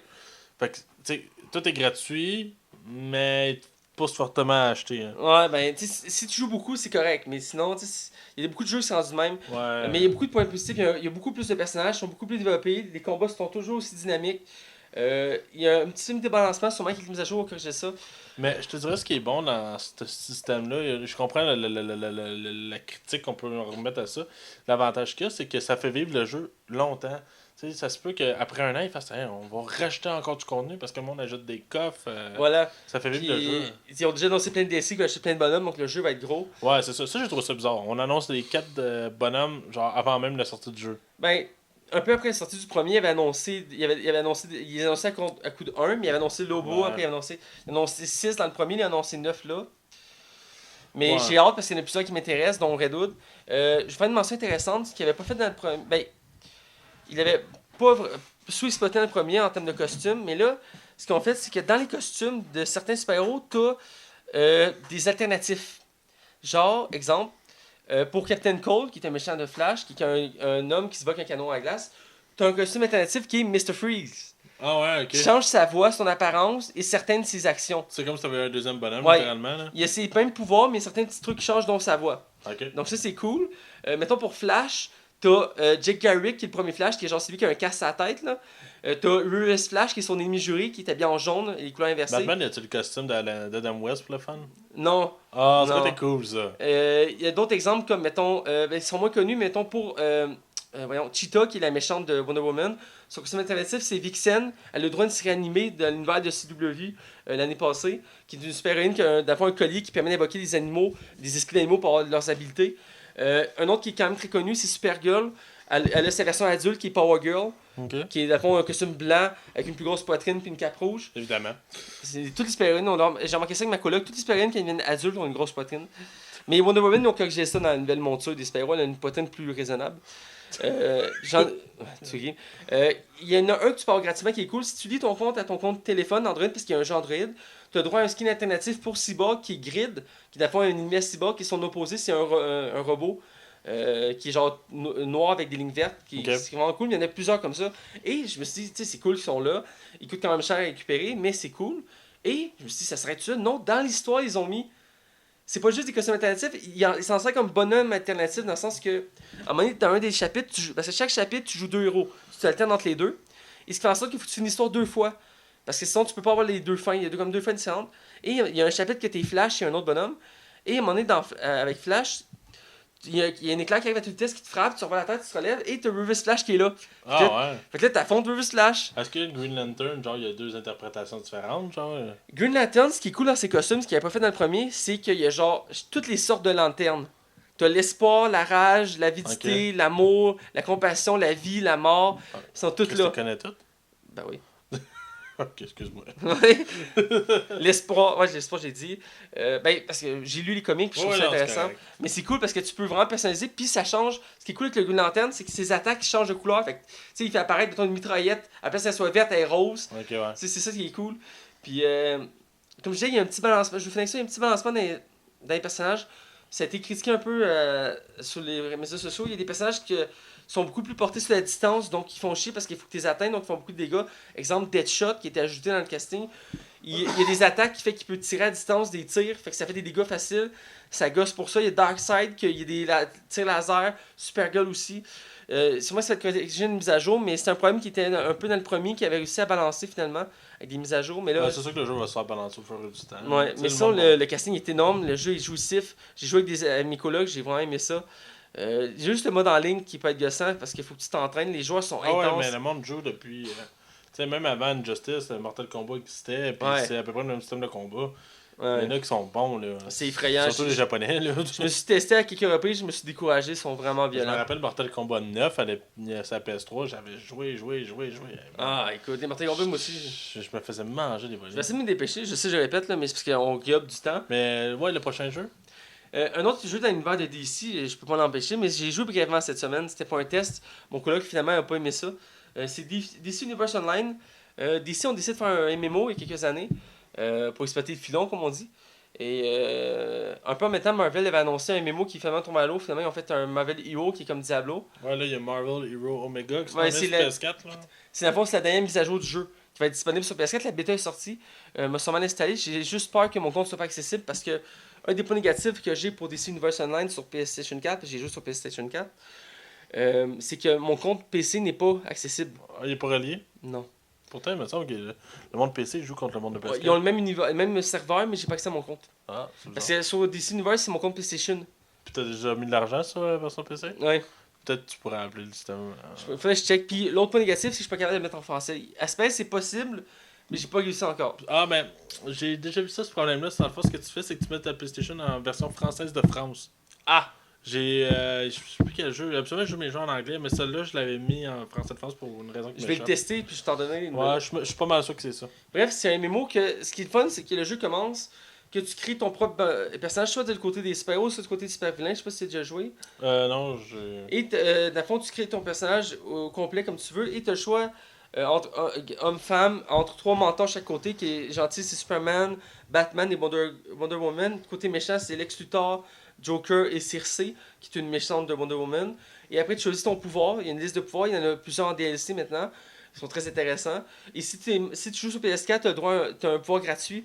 En plus, vu que c'est exclusif à PlayStation, c'est le pack de la lumière pour être un Green Lantern, ou si t'es du côté des méchants, un Sinestro Corps, qui est la peur. C'est lui que je me nommé tantôt, la peur. Et dans le fond, sinon, tu as d'autres pouvoirs. C'est tous des pouvoirs emblématiques de l'univers d'ici. Et après, tu choisis ton arme et finalement ton moyen de déplacement, voler, courir, super vitesse. Et finalement, tu fais ton apparence, ton costume. Et là, tu rentres dans l'univers. Et dans le fond, c'est dans un monde futuriste où Lex Luthor réussit à battre toute la Justice League. Mais au moment qu'il réussit à y battre, il y a un méchant qui arrive, qui est le même méchant qu'Injustice, qui est Brainiac, et conquérit la planète. Et là, vu qu'il est rendu tout seul pour se défendre, il est dans la merde. Fait qu'il réussit à créer une machine à voyager dans le temps et recule dans le temps pour avertir les super-héros de écoutez, il faut s'allier parce qu'on a un ennemi commun. Qui est possédé parce que Brainiac est trop fort. Il a libéré de l'ADN de tous les super-héros et des super-vilains sur toute la planète. Fait que c'est pour ça que nous on existe, parce que tous les pouvoirs sont répandus sur Terre, fait que ça crée plein de héros, plein de méchants. Fait que c'est pour ça que l'univers est gros de même. Et l'univers est divisé en deux. On a deux villes, Metropolis et Gotham, et on alterne entre les deux. Et on croise plein de personnages emblématiques de l'univers. Et dernier point, il y a le PVP qu'on peut juste soit avec notre bonhomme. Soit il y a le PVP, je pense que c'est légendaire. Et tu peux choisir des personnages emblématiques, genre tu peux être Batman, Superman, tout ça. Et ça, c'est vraiment cool. Ce que je peux dire, c'est que ce qui est un peu dommage, c'est que le jeu. Il n'y a pas une grosse communauté, je trouve. Il n'y a pas un gros suivi. Je veux dire, il y a des DLC, mais il arrive à compte-gouttes. Ça fait longtemps qu'ils ont annoncé le pouvoir de l'eau, donc Aquaman. Ça fait genre 1 an, puis il n'est pas encore sorti. Je trouve ça un peu long, je veux dire, pour ce que ça donne. Sinon, autre point, c'est un peu comme Diablo. Tu sais, il y a un niveau maximum, puis après, c'est comme du Paragon. Là. DC font ça. Tu as 30 niveaux, puis après, c'est ton équipement qui t'upgrade. Ok, ben Destiny aussi fait ça. Ouais, ça, je trouve ça un peu gossant. Moi, j'aime ça, un jeu qui a comme plein de niveaux, puis tu montes tout le temps, là. Ouais. C'est plus attrayant. Je préfère ça. Bref, rapidement, j'ai recommencé à jouer à Wakfu parce que mon collègue s'est pris un ordi. Et j'ai pu constater dans la mise à jour, en gros, la grosse chose qui a changé, c'est les métiers. Ils ont tous changé les métiers. Avant, les métiers ils montaient jusqu'au niveau 100, maintenant, c'est jusqu'au niveau 130. Fait que pour ça, ils ont acheté de nouvelles recettes, mais aussi de nouvelles ressources. Ils ont changé les paliers d'XP. Je trouve ça positif, négatif, dépendant des métiers. Ces temps-ci, ils font beaucoup de changements à Wakfu. Je suis pas d'accord avec tous les changements. J'ai l'impression qu'on peut s'en perdre qu'en gagner. Déjà avec les donjons qui faisaient qu'on avait plus besoin d'une clé, je trouvais ça un peu dommage. Ça enlevait une dimension ébéniste, pour ceux qui me comprennent. Bref, je m'étalerai pas tout, j'en ai déjà parlé souvent de Wakfu, ils font souvent de mise à jour. Je vais en parler bientôt parce qu'ils vont sortir une nouvelle classe, je vais vouloir en parler. Mais c'est les points, c'est temps-ci, c'est sur le métier qui travaille.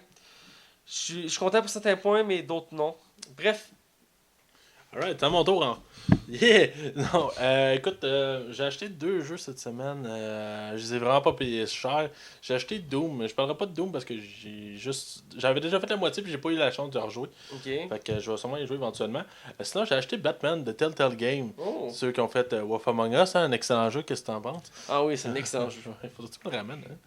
Faudrait que le pire, c'est que je l'ai mis dans ma console il y a une semaine ou deux. Je l'ai parti. Puis mon collègue qui est arrivé genre 2 minutes après que je l'ai parti, puis on est parti sur notre jeu. Ah, J'étais plus tout seul. En tout cas, fait que les jeux de Telltale, c'est eux qui ont fait les Walking Dead, dernièrement Guardian of the Galaxy, Tales for the Borderlands. En tout cas, c'est des films, jeux interactifs. Ça a une recette classique, mais c'est très bien pour ce que c'est. C'est ça. Fait que cette fois-ci, c'était le thème de Batman. Puis ça faisait longtemps que je voulais essayer le Batman parce que j'ai toujours aimé les Telltale. Puis ils ont tout le temps des bons scénarios. Et j'avais hâte, vu que c'est Batman, puis tout ça. Puis dans le fond, Kevin Conroy, qui fait la voix habituelle de Batman, reprend son rôle. Cool. Il fait la voix à Batman. Parce que le jeu est juste en anglais, mais sous-titré en français, soit dit en passant. Et dans le fond, on va parler un peu de la jeunesse de Batman. Dans les 3 premières années, là, quand Batman n'était pas encore apprécié des policiers, on va aller voir des méchants que je connais pas du tout. Ok. Mais genre vraiment pas du tout, je pourrais même pas me rappeler des noms. Ok, tu m'intrigues, faut que j'aille le jouer, Ouais. Puis on va tu sais, ce qui est intéressant, c'est que tu vas avoir des choix, des réponses à prendre. Tu sais, c'est sûr que, mettons, la première fois, t'es Bruce Wayne et non Batman, Ouais. mais tu sais, tu vas jaser avec Falcone, qui est un mafieux dans l'univers de Batman. Ouais. Puis tu sais, ce que tu vas y répondre va avoir des répercussions sur les décisions qui vont venir par la suite. Puis sérieusement, je dois le dire, l'écriture de Telltale, autant que le jeu, des fois, il y a des drops de framerate, mais l'écriture, écoute, c'est 5 étoiles. J'ai une question pour toi. Est-ce que le Joker est là? Oui, mais plus tard. Ouais. Ouais. Je sais que j'avais vu dans la bande-annonce le pingouin aussi, je crois. Je sais pas, je suis pas rendu là. Fait que, Puis il y a Catwoman aussi, de mémoire. ouais, Catwoman est dans le premier épisode, là, c'est pas un spoiler, Ouais. ça a été annoncé, c'était l'affiche du premier épisode, c'est elle avec Batman. Ouais, j'avais vu des images, là. Ouais. Ok. J'ai hâte ce jeu, j'ai vu, je l'ai vu, il est en promotion. Tu l'as-tu pris sur. Je l'ai pris au microplay à 20$. Ok, parce qu'il Vraiment neuf. était à, je pense que c'est 15$. Parce qu'en ce moment, il y a un rabais de 70% de rabais sur plein de jeux sur le store de PlayStation. Mhm. Puis il était à 70% celle-là. Ouais, ça vaut à peine. Ouais. Mais il faudrait que tu fasses Wolf Among Us aussi. Je suis sûr que tu vas capoter en plus. Ah, c'est clair. Le pire, c'est que j'ai regardé une bande-annonce avant de le mettre, puis j'étais comme, shit, ça a l'air nice. C'est vraiment bon, c'est mon préféré, moi, à date de Telltale. Bref, ça me faisait on va être dans la zone cinéma. J'ai hâte Oui. d'entendre ta chronique, tu m'en as pas encore parlé. Fait que, on revient. Dans quelques instants. Hey Matt, mais qu'est-ce que tu fais? Je suis en train de donner un don à notre Patreon. Mais c'est quoi, Patreon? Patreon, c'est un moyen de collecter des dons pour aider notre podcast à s'améliorer. Mais comme quoi? Comme améliorer le son et même avoir un aspect visuel. Alors je vous invite à aller donner un don à notre page Patreon. Le lien est sur notre page Facebook. Wouhou!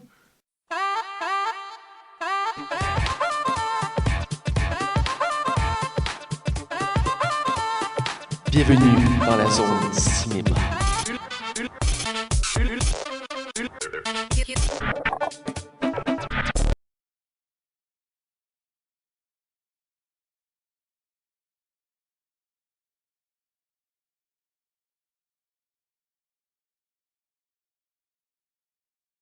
Hey, on est du côté de la zone cinéma. Et la zone cinéma, c'est quoi? Ben, c'est une zone où on approfondit des sujets sur le cinéma. Et là, cette semaine, t'as une chronique pour moi, puis t'as pas voulu me dire encore c'était quoi, donc vas-y. Ben, cette semaine, j'avais parlé de la saga Resident Evil. Surprise! Surprise! Ben, j'avais vu les nouvelles, puis je me suis dit, on va faire un lien avec ça. Et dans le fond, je voulais décortiquer la saga Resident Evil. Ah! Et dans le fond, je vais commencer tout simplement avec le réalisateur et le nom des films. Parce que le premier film, qui s'appelait tout simplement Resident Evil, était réalisé par Paul W.S. Anderson. Et d'un, je suis dit 100%, c'est là qu'il a rencontré sa femme Mila Jovovich. Ils sont encore ensemble. D'après moi, c'est une des raisons pourquoi il est encore dans la franchise. Non, c'est ça. Fait que dans le fond, je vais résumer vite vite qui a réalisé les films. On a eu Resident Evil 1 qui était par Paul. On a eu Apocalypse qui a été réalisé par Alexander Witt. On a eu Instinction qui était réalisé par Russell Mulcahy. Après ça, Afterlife, Retribution et Chapter Final, ça a tout été réalisé par Paul W.S. Anderson. C'est mon dernier que j'ai vu, c'est Afterlife. Ironiquement, c'est lui qui a réalisé le meilleur de la gang, qui était le premier. Puis c'est lui qui a réalisé les 3 pires. Il faut le faire. C'est catastrophique, là, les 3 derniers. Là, Puis écoute, j'ai voulu regarder un peu comment la franchise de Resident Evil se débrouillait au niveau critique avant tout. Okay. Au niveau des critiques, le premier film, selon le public, c'est lui quand même qui a reçu la meilleure note avec 67%. Et le film a reçu 34% selon les critiques. Ce qui en fait un des plus bas, un des plus hauts, excusez-moi. Et dans le fond, si on va y aller avec chaque film. Après ça, Apocalypse a eu droit à 61. Moi, j'ai quand même bien aimé le deuxième film. Ouais, moi aussi. Mais il y a eu une critique catastrophique de 21% sur Rotten Tomatoes. Instinction, que je considère aussi comme pas mauvais, mais passable, avec 58% selon le public et 22% par rapport aux critiques. Et là, on voit que ça prend déjà de la manche. Après ça, là, c'est... Ben, le dernier chapitre il est mieux noté que le troisième. Ouais, c'est ironiquement, là.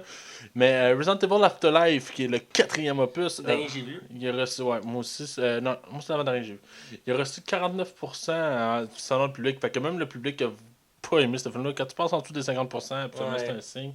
Il a reçu 23% venant des critiques. Aïe, aïe. Mais là, tu vois que la franchise a toujours roulé sur des mauvaises critiques. C'est assez ironique. Resident Evil Retribution, qui est l'avant-dernier épisode, a reçu 51% des votes, ce qui est pas si pire. Et reçu 31 des critiques. Il a remonté un peu. Ouais, c'est ça. Puis ça finit quasiment comme une bonne nouvelle comme fin.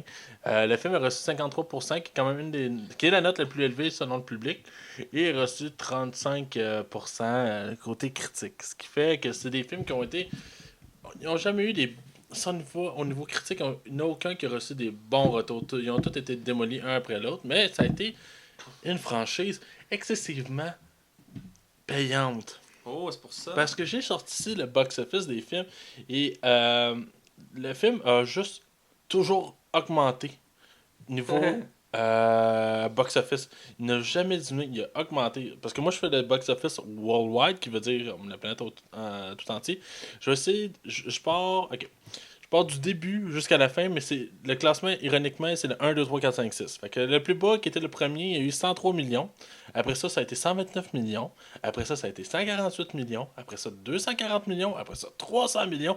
Après ça, 312 millions. Fait que la franchise, au total, là, a rapporté 1 milliard 235 millions.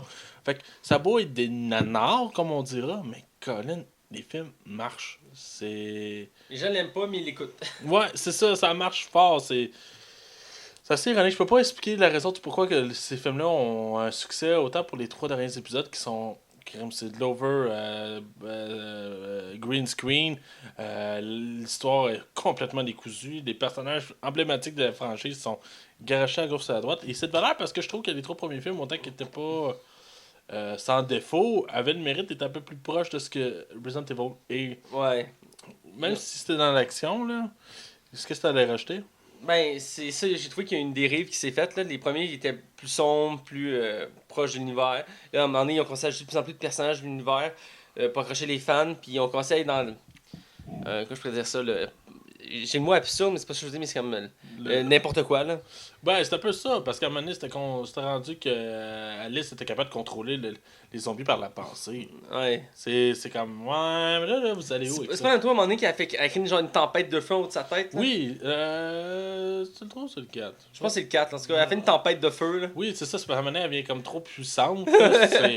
C'est un peu fucké. Le premier, en plus, il était vraiment plus horreur. Il était quand même relativement stressant comme film d'horreur. Puis je vais toujours me rappeler de la fameuse scène du corridor avec les lasers. Ah oui. Puis Resident Evil 4, le jeu, a repris cette scène-là pour les plans avant. C'est un clin d'œil. là, Ouais, c'est ça. Mais écoute, je me rappelle, la squad est là. C'est comme là, tu dis, cet acteur-là, man, il va être cool tout le long du film. Ouais. Bam, il se fait couper en laser. Je suis comme, ok. C'est ça que ça part comme ça. Part... Ouais. Mais c'est ça, le film, il était. Tu sais, il était très film d'action des années 2000. Genre, tout est techno, tout est. Ça tournait autour de ça, de la technologie, puis c'était bizarre comme décision en même temps, mais était quand même relativement très, comment je pourrais dire, très écoutable. Ouais. Ouais. Mais c'est un bon divertissement. Mais c'est pour ça que j'étais curieux, je suis curieux de voir par où la franchise va aller pour le reboot. C'est pour ça que j'espère qu'ils vont aller plus proche de l'horreur, ce que c'est Resident Evil, mais tu sais, pour ça serait tellement facile de retourner dans l'action. Mais en même temps, je me dis qu'actuellement, le jeu se veut horreur. Ouais, ils sont venus aux sources. Là. Fait que je me demande peut-être qu'ils vont vouloir essayer de garder ça sur le côté de l'horreur. Mais non, c'est ça. C'est une franchise qui est relativement surprenante au niveau du box-office. Parce que c'est 312 millions pour un film qui en a coûté pratiquement le quart de ça. C'est quand même un exploit, faut que je leur donne. Là. Ben oui. Mais en tout cas, c'est une franchise qui met. C'est très intéressant. Quand on regarde c'est une grosse franchise, puis pourtant. Elle roule. Ouais, c'est ça. Puis, Ben, c'est pour ça que les producteurs ils font hey, on fait une suite. On n'a pas le choix, on fait un reboot. mais c'est souvent le cas à Hollywood. Quand le film rapporte beaucoup, ils font, même s'il a mal passé, ils font des suites. Ouais, c'est ça. Tu sais, comme Angry Bird 2. Là. Ouais. Mais Resident Evil, c'est parce que la franchise, elle marche fort au niveau du jeu vidéo, puis le public qui est présent. Fait Même au jeu vidéo, il y avait un déclin dans la franchise. ben, tu sais, autant que le jeu vidéo, je vais t'avouer que le 5-6 était quand même relativement décevant. C'était quand même des jeux de qualité malgré tout, genre autant visuellement qu'au niveau du Ouais. gameplay. Mais c'était tellement loin de ce que la franchise était, c'est pour ça que ça a dérapé. Hein. Ouais. Fait que c'est tout pour ma chronique cinéma, mais je voulais qu'on y touche Resident Evil. Je trouvais que c'était quand même fascinant comme Écoute, franchise. c'est très pertinent, c'est très intéressant. Tu m'inspires pour d'autres chroniques. Bah, tant mieux. Voilà. Écoute, sans plus attendre, on va aller au film qu'on critique cette semaine. Enfin, après, ça fait plus d'une heure qu'on est là-dessus. C'est quand même une grosse émission, faut le dire, ça faisait 2 semaines qu'on n'était pas là. On critique la préquelle d'Harry Potter, Les Animaux Fantastiques.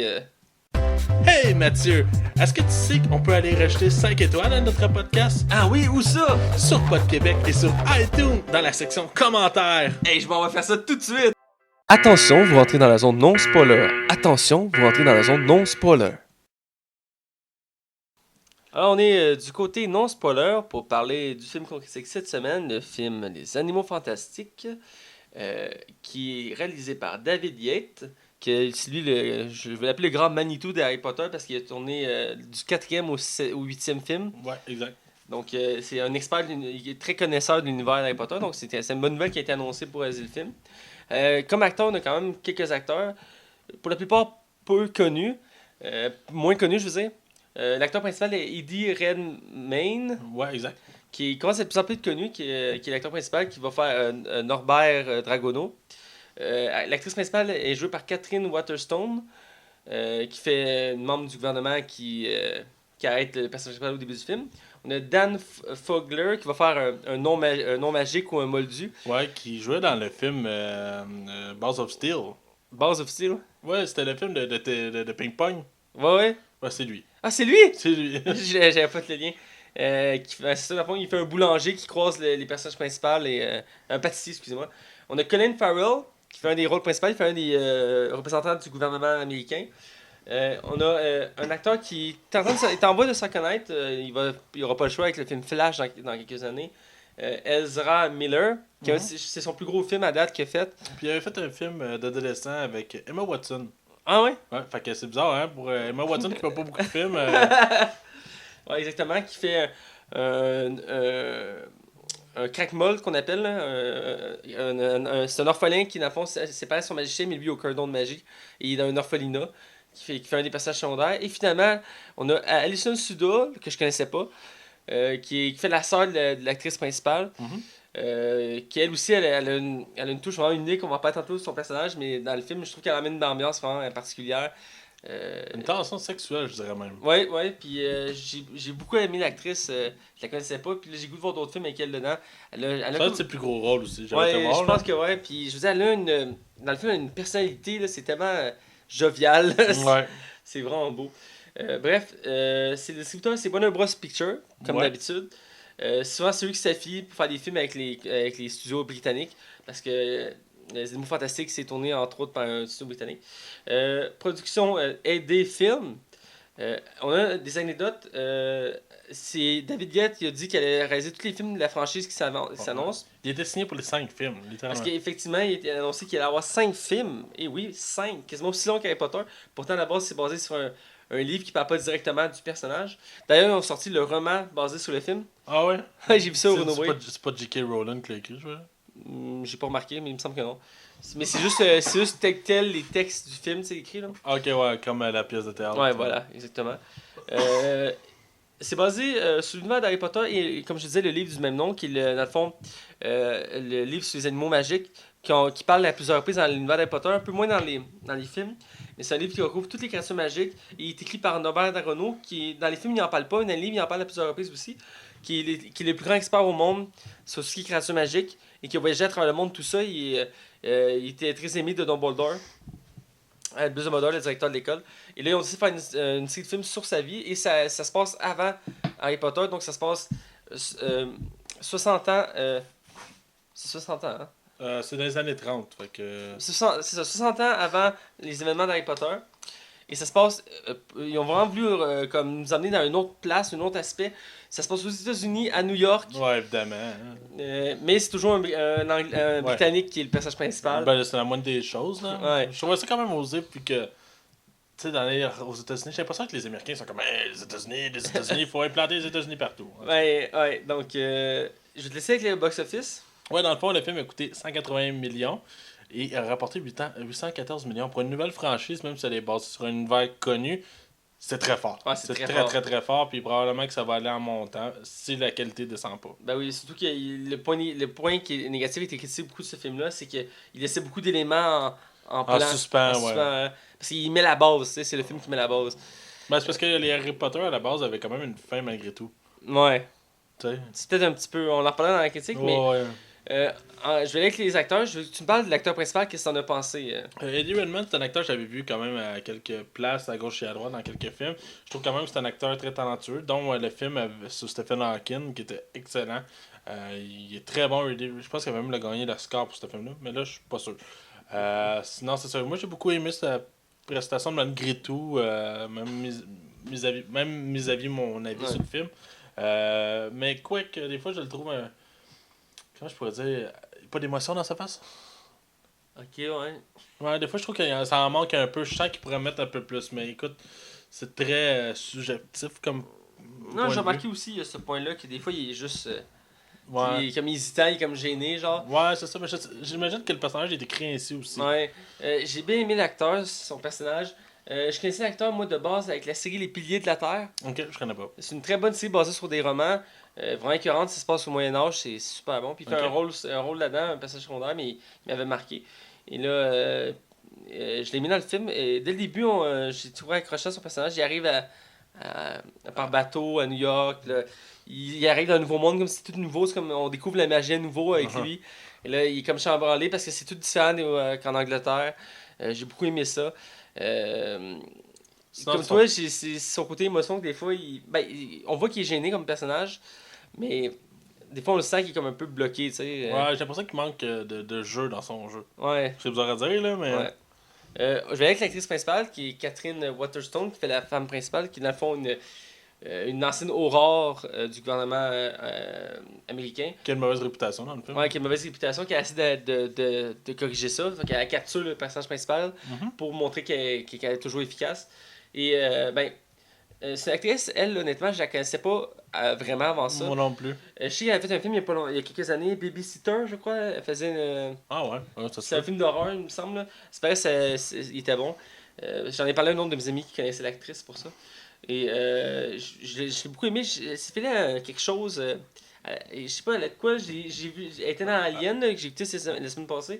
Puis je trouve qu'elle a de quoi. Elle a comme une personnalité forte. Elle a un tempérament. C'est le genre de femme forte. Là, elle a pas peur d'être dans l'action, tout ça. Ouais, elle doit se battre pour ses rôles d'après moi. Non, ça se peut bien, mais on le sent qu'il y a de l'énergie en arrière de ça. T'sais. Un peu comme Emma Watson, qui faisait une femme. Elle était l'opposé du stéréotype de l'héroïne qu'on était habitué de voir. Ouais. Elle était intelligente, elle était forte. C'est un des gros côtés positifs de la franchise Harry Potter. Ben oui.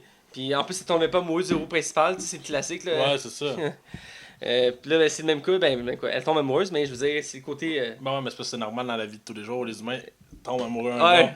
C'est plausible. Ouais, c'est plausible, ouais. Ouais. En même temps, ouais, bref. Toi, qu'est-ce que ça en a pensé? Moi, Catherine, je l'ai trouvé bonne là-dedans.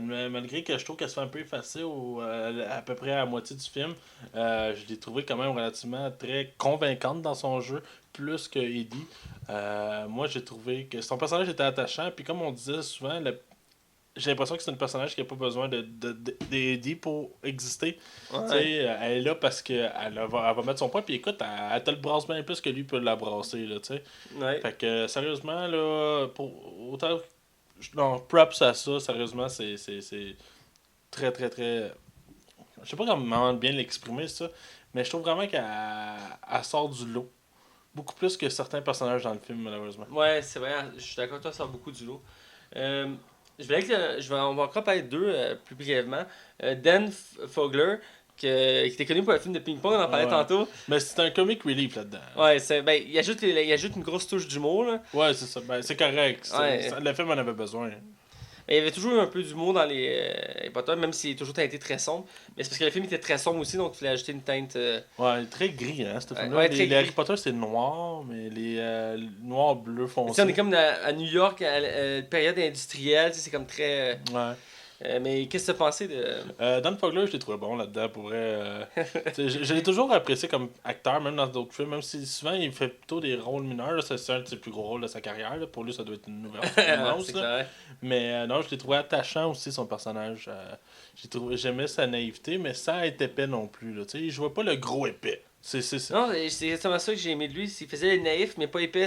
Il était naïf parce qu'il croyait en des choses que, tu sais, au début du film, il essayait d'avoir de l'argent. Il disait, ça va être facile, me montrer mes gâteaux, puis il va me donner de l'argent. Puis il est comme, non. T'es comme, pourquoi? Mais tu sais, il est drôle, mais il tombe pas dans le gros niaiseux. Non, c'est ça. Tu sais, c'est plausible ce qu'il fait, là. tu sais. Puis, quand il découvre l'univers de la magie, tu sais, il est comme ébloui. On dirait qu'on voit un enfant qui est comme, genre. Ben, je pense qu'on le serait tous, dans le fond. Ouais, tu sais. c'est ça, tu sais. Je pense que j'aurais la même réaction, mais il nous a montré la réaction qu'on aurait, tu sais. Ouais, écoute, il était bon là-dedans. lui. Ah, je l'ai beaucoup aimé. C'est un acteur que je connaissais peu. Tu me rappelles le film de ping-pong que j'avais vu, mais je me rappelais pas si c'était lui. Mais Ouais. c'était un bon film de Je ping-pong. pense que c'est pas Balls of Steel, je pense que c'est Ball Fury, ça se peut-tu? Non, c'est Ball Free, il me semble. Ouais, hein, c'est ça, Ouais. je Je me rappelle l'affiche, genre la balle est en feu. Ouais, Puis... puis c'est. Je sais plus comment il s'appelle l'acteur qui joue avec, là, mais. Ah. En tout cas, Bref, dernière petite mention, je veux qu'on parle de Colin Farrell, qui est quand même un grand acteur, c'est le plus connu du casting. ouais, c'est la vedette du film, là. Ouais. Je sais pas comment on pourrait parler de lui, je sais pas si tu veux Mais commencer. je l'ai trouvé comme un bon méchant. Je trouvais que ses intentions étaient quand même relatives. Tu sais, il est méchant, Ouais. mais il est noble dans sa méchanceté. Tu sais, il est comme dans la zone grise. C'est le bon mot, noble. Ouais, je suis Ouais, d'accord. il est dans une zone grise. Parce que tu l'as jamais tant que ça, parce qu'il y a comme un bon fond à quelque part. Je pense que ses intentions sont pas mauvaises nécessairement, mais qu'il prend pas les bonnes solutions. Je sais pas si tu me suis un peu. Ouais, il règle pas les problèmes de la bonne façon. Là. Ouais, c'est ça. Il pourrait être encore plus fort que ça dans le sens, au choix de ses décisions. Colin Farrell, c'est un acteur que j'aime quand même bien. Il m'a pas marqué dans beaucoup de rôles, mais autre Daredevil. Non, mais un film qui m'a marqué de lui, peut-être que tu vas te rappeler, ça s'appelait la cabine. Il était dans une cabine de téléphone, puis il y a un gars qui l'appelle, puis qui dit je te vois, puis le gars commence à tuer du monde autour de lui, puis lui il est dans sa cabine, puis il peut pas raccrocher. Étrangement, ce film-là, il a dû coûter fuck all, mais c'était fucking bon. Oui, je me rappelle, il était bon ce film-là. J'ai bien aimé ce méchant assez ambigu. On n'est pas sûr de tu sais, c'est un des éléments du film. Ben, je me suis même demandé, est-ce qu'il est gentil? Ah, ben ça, parce que ça prend du temps au film hein, de clairement nous dire qui est le méchant, tu sais. Ça prend du temps. Le film, il s'introduit tranquillement, il ajoute des nouveaux éléments. Puis à un moment donné, là, on commence à avoir des éléments disant que c'est lui le méchant. Et je veux dire, j'ai trouvé ambigu, mais j'ai trouvé comme sombre, mais trop brut à la fin.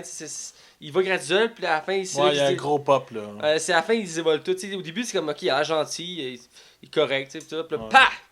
Mais sinon, j'ai beaucoup aimé l'acteur, j'ai beaucoup aimé son jeu, il était très bon dans. J'aime bien un méchant, cet acteur-là. Ouais, Je le regardais, puis je trouve qu'il a la gueule pour faire un bon méchant. Oh, ouais, je suis bien d'accord avec toi. Ouais. Même si dans des vols, il a raté sa shot, là. Ouais, mais Daredevil, écoute, ils ont mis un signe de snipe dans le front, rasé avec du cuivre. Écoute, il a fait de son mieux, je suis certain. J'aime ça le revoir méchant, je trouve qu'il a une bonne gueule pour ça. Mais absolument, c'est toi qui fais ça, mais je vais te demander, puis ton avis par rapport au film? Écoute, moi, je suis le fan numéro 1 de Potter. Si quelqu'un me dit le contraire, je le tue. Moi, je suis le 1606e. Ah, c'est ça. Et moi, j'écoute, je collectionne plein d'affaires. J'ai vu les films un nombre de fois incalculable. J'ai lu les livres 3 fois chaque. Je suis un fan fini. Et j'avais hâte qu'il avait annoncé ça. J'ai écouté ça et j'ai aimé le film. Pas autant qu'Harry Potter, mais j'ai aimé redécouvrir l'univers magique. J'ai aimé les nouveaux éléments qu'on n'avait pas encore vus. J'ai aimé découvrir des choses que je connaissais pas de l'univers. L'histoire en tant que telle, j'ai trouvé correcte. Elle était pas super bonne, l'histoire, mais l'univers en tant que tel qu'on construit autour de ça, je l'ai adoré. J'étais émerveillé. Moi, c'est ça que j'aimais de Harry Potter. J'étais ébloui, émerveillé. Tu disais tantôt, c'était très gris comme film. C'est un des points que je pourrais trouver au film. Il portait beaucoup sur le gris. On était habitué de voir un film plus noir, mais là, c'était comme vraiment. Ouais, trop. C'est gris puis noir, c'est pas la même chose. C'est comme deux teintes différentes pour un film. Puis ça paraît pour ce film-là, mais ça reste que j'ai trouvé très bon. Là. Je dirais par contre, je veux pas juger, mais l'acteur qui fait l'acteur Zera Miller.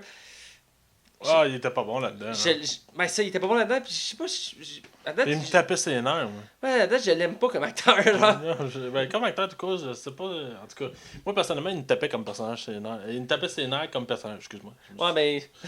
Comme inverser mes mots, hein. Non, mais dans le film, il tapait ses nerfs, le personnage. Je dirais que c'est un des points qui m'a gossé du c'est film. comme, je fais pitié, aide-moi. Tu sais, je comprends qu'il vit pas dans des bonnes conditions. mais là, il est là, puis il regarde le mur, puis il est comme, ma vie, c'est de la merde. Ben oui, toi un peu, là. Toi, là, come on! Ouais, j'ai aimé toutes les références aussi à l'univers d'Harry Potter parce qu'il y en a eu plein. Ouais. Je vais en citer dans le sous Mais je pense qu'il mentionne. Non, c'est ça, il peut pas mentionner Harry Potter, il doit pas être né. Hein. Non, il est pas né. Non, là ça, j'ai rien dit, ok? non mais il en mentionne plein d'éléments qu'il y a dans Harry Potter. Je vais en mentionner un spoiler pour pas rien spoiler. Mais j'ai beaucoup aimé ça. Un fan comme moi de Harry Potter, j'ai aimé les références. Puis j'ai tellement hâte à la suite. Ils ont annoncé Jude Quill pour faire Dumbledore jeune. Jude Law. Jude Law, voilà.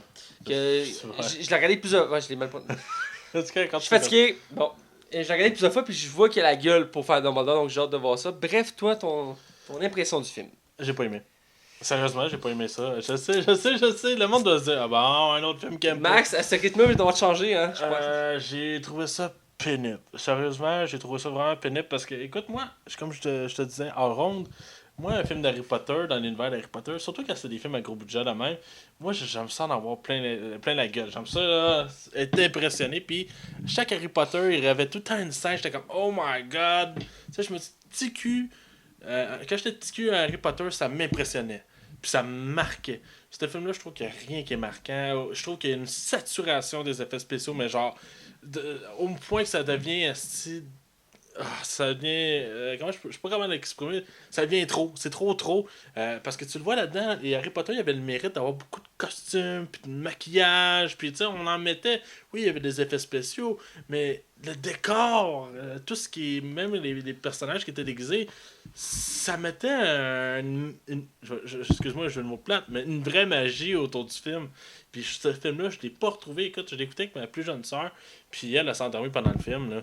Moi, j'ai trouvé ça long, il n'y a rien qui se passe, c'est lent, les personnages, à part 2-3, j'ai de la misère à m'attacher.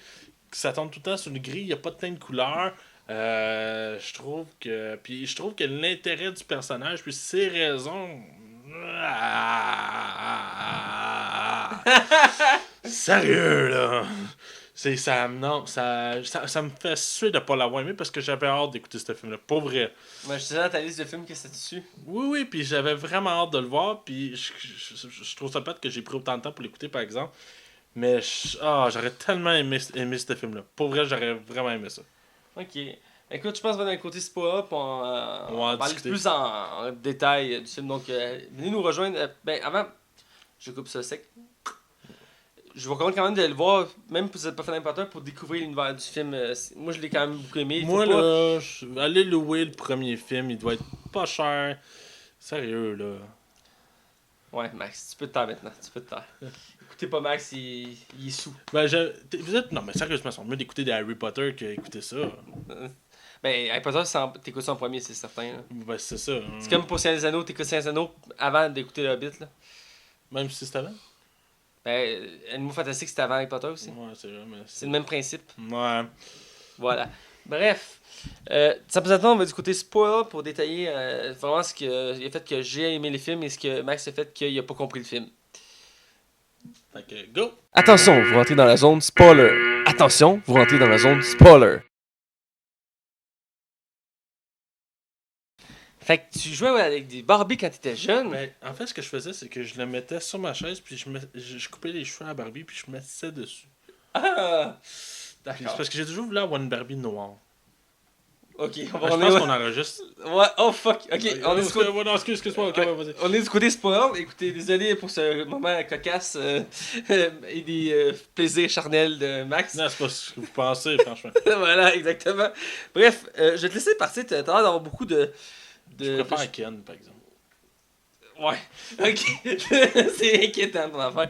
Je te dis, t'as l'air d'avoir beaucoup de crottes sur le cœur, comme on dit. Ben écoute, comme je te disais, j'ai été saturé des effets spéciaux. J'ai trouvé l'histoire longue, plus ou moins intéressante. J'ai trouvé l'acteur de base, tu sais, même si c'était un bon acteur. Mais tu sais que le personnage, tu le trouvais bof. Je le file pas. Pourquoi? Je le trouve pas intéressant. Je trouve pas que sa mission, c'est dans le fond, c'est de recueillir les animaux qui sont en voie d'extinction, qui sont rares. Come on! Chris, c'est comme dire, hey, tu sais, le concierge à l'école, on fait un film dessus. Ah, c'est une bonne idée, Bob! C'est ça, c'est à peu près le même feeling que j'ai. Écoute, je le trouvais pas intéressant du tout. Ça, on parle pas de l'acteur, on parle du personnage. Aucun intérêt, là. J'ai trouvé vraiment. Je pense que. Tu sais, peut-être ça. Le pire, c'est que ces animaux qui sont autour de lui, je trouve qu'ils sont intéressants, eux, à leur niveau, tu sais. Ouais. Comme la petite plante qui va dessus lui, ou la genre de taupe qui vole des bijoux. J'ai trouvé pas mal plus intéressant, mais écoute, même l'animation 3D là-dedans, tu sais, il y a moyen de le faire que ça se voit pas trop. Là, ça se voit beaucoup trop, là, ça n'a pas de sens. Je sais pas si t'as écouté en streaming, je sais pas quoi. Moi, je l'ai écouté en 3D sur ma TV. Non, je l'ai loué. Et je te dis que la résolution était quand même bonne, là. Je veux dire. Ben, moi, je trouve que. Il y a des effets, des fois, je suis d'accord avec toi qu'on le voit que c'est trop voyant. Mais la plupart des créatures, mettons, dans sa valise, sont quand même très bien faites, là. J'ai été. Ouais, mais tu sais, sa valise, c'est intéressant aussi quand il rentre dedans dans les deux chambres. Pas dans les deux chambres, entre les deux lits. J'ai trouvé ça super cool, tu sais. Mais, tu sais, il y a eu comme 2-3 émerveillements. Ouais, mais c'est parce que le problème qu'il y avait, c'est que je les avais déjà vus dans la bande-annonce. C'est plate, je trouve ça plate. Puis écoute, quand on voit le gros oiseau là, arriver, là, absolument, j'aurais dû en prendre plein la gueule. Faire comme, oh my fucking god! Fait, c'est ça. C'est ça. Écoute, si on passe du début, le film commence. Parce qu'on va essayer de faire un cheminement logique. Tu me diras à chaque fois qu'il y a quoi qui te tape ses nerfs. Ok, vas-y, je t'écoute. Le film commence. Ça, c'était de la merde, là. Non, c'est pas vrai. Norbert Dracono arrive au quai à New York et là, il présente sa valise et là, il stresse. Fait que là, Il met la valise en Momodu, c'est déjà une première référence à la magie. Là, il roule la valise de rien. Il arrive à New York. Là, à ce moment-là, on Pourquoi voit. il n'a pas mis sa valise en moldu avant, maintenant? Bonne question. Peut-être qu'il se pensait pas se faire passer au douane. Ouais, c'est vrai. Écoute, c'est juste une question. Là, on voit les premiers éléments. Il arrive à la ville de New York. Et là, il se promène à travers les rues. Il se tombe devant une foule de gens. Voyons. Non, il court après son renifleur. Il tombe sur une foule de gens qui sont anti-magiciens. Et là, il passe à travers, il rentre dans une banque. Et en parallèle, on suit l'autre personnage qui est le pâtissier, qui essaie de devenir pâtissier. Ouais, puis Catherine qui rentre aussi, puis qui l'espionne du coin de l'œil. Ouais. Et là, la scène, moi, je trouve la scène de la banque, j'ai trouvé quand même très bonne. Là, je veux dire, il court après son univers, puis là, en parallèle, t'as l'autre qui essaie d'avoir ses pâtisseries, puis là, ça marche pas, puis comme quoi? Puis il dit goûtez-y, tu sais. Ouais, puis il laisse un œuf, là, au début, là. Ouais. Puis un œuf dans sa poche, là. Il ramasse un œuf, là, puis dès là, on voit les premières références à la magie, dans le sens que là, normalement, Drago sort sa baguette, puis il n'hésite pas à utiliser sa magie, il se téléporte avec l'autre gars, il se retrouve dans le coffre, il débarre le coffre, il attrape son truc, il se téléporte. Moi, j'ai bien aimé la petite scène cocasse de stress, de là, t'as le banquier, vous voulez nous voler, c'est ça? J'avais bien aimé cette petite scène-là. Aussi en parallèle, je sais pas c'est à quel moment, mais on voit de temps en temps des scènes avec l'orphelin qu'on parlait tantôt. Ouais, Zemiller, là. Puis on voit son histoire tranquillement se développer, qui est comme... peu intéressante, sur 100%, là. Ben, écoute, il est là, puis Colin Farrell, dans le fond, il donne des ordres au fur et à mesure, parce qu'il veut... c'est quoi exactement qu'il veut? Il veut retrouver parce qu'il veut l'ombre sûre. Parce que il sait qu'il y a un enfant dans l'orphelinat qui a en lui un esprit obscur qui peut s'en servir pour c'est une des plus puissantes armes. Comme de fait, c'était lui, là. On pensait tous à la petite fille blonde, là. C'était voulu, là. Ouais, c'est ça, ben là, c'est ça, puis parce que lui, il était curé de il était curé de se faire frapper par sa belle-mère ou sa mère, littéralement. Je pense que c'est sa mère adoptive, là. Ouais, c'est ça. Qui est orphelin, c'est dit qu'il est orphelin. Et Alba, dans le fond, là, puis lui, dans le fond, Colin Farrell profite de cette naïveté-là pour pouvoir l'aider à... Ben, dans le fond, il veut juste en profiter. Parce qu'il veut savoir c'est qui l'enfant, puis finalement, pour apprendre que c'était lui. Mais tu sais, à la fin, c'est que Colin Farrell, il sac même un coup, là, littéralement. Ouais. Là. Mais... Il y a un collier à milieu du film que j'ai aimé la référence. Il donne un gars, il dit ça. Je te le donne pour te montrer que j'ai confiance. Puis si tu y touches, je vais venir te rejoindre. Ouais. Puis il donne le symbole des reliques de la mort. Mm-hmm. Puis de là, j'avais déjà un indice que la personne qui était devant moi était pas la personne qu'on pensait être parce qu'il n'y a pas 36 personnes qui connaissaient la réalité de ce conte-là. Ouais, mais je fais une petite parenthèse. Là. Les cheveux là, de Ezra Miller, là, la genre de coupe champignon rasé sur ses côtés. Oh là. my god. Hey, c'est vraiment laid, hein? Ah. Oh mon dieu. C'est pas un facteur. Ouais, mais c'est en tout cas. Ouais. Là, on va revenir au film.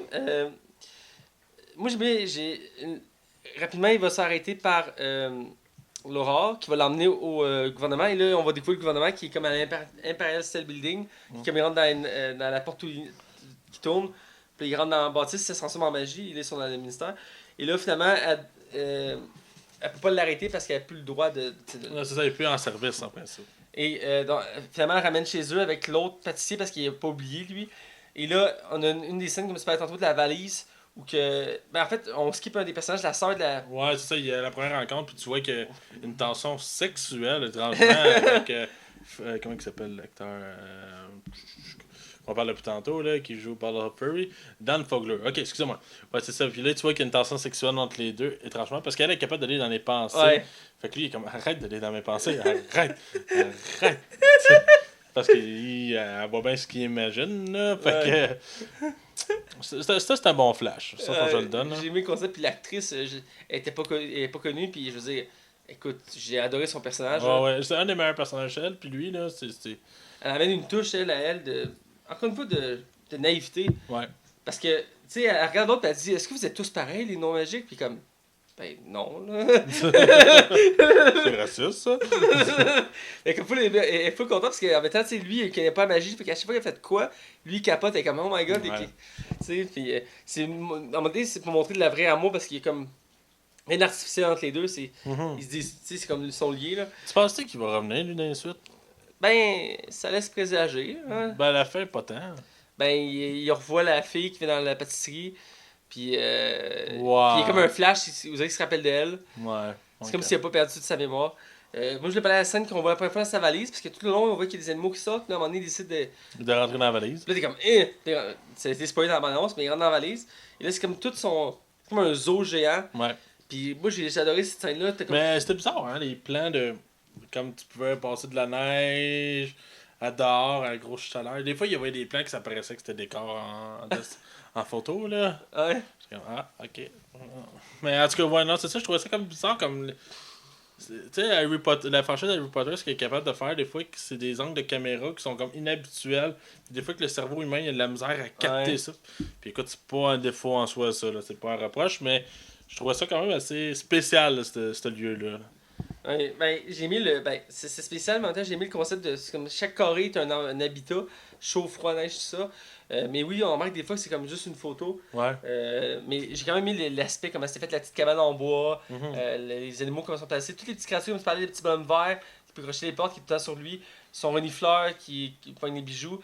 Des espèces de rhinocéros aussi qui font des explosions, que je vais parler après la scène dans le zoo.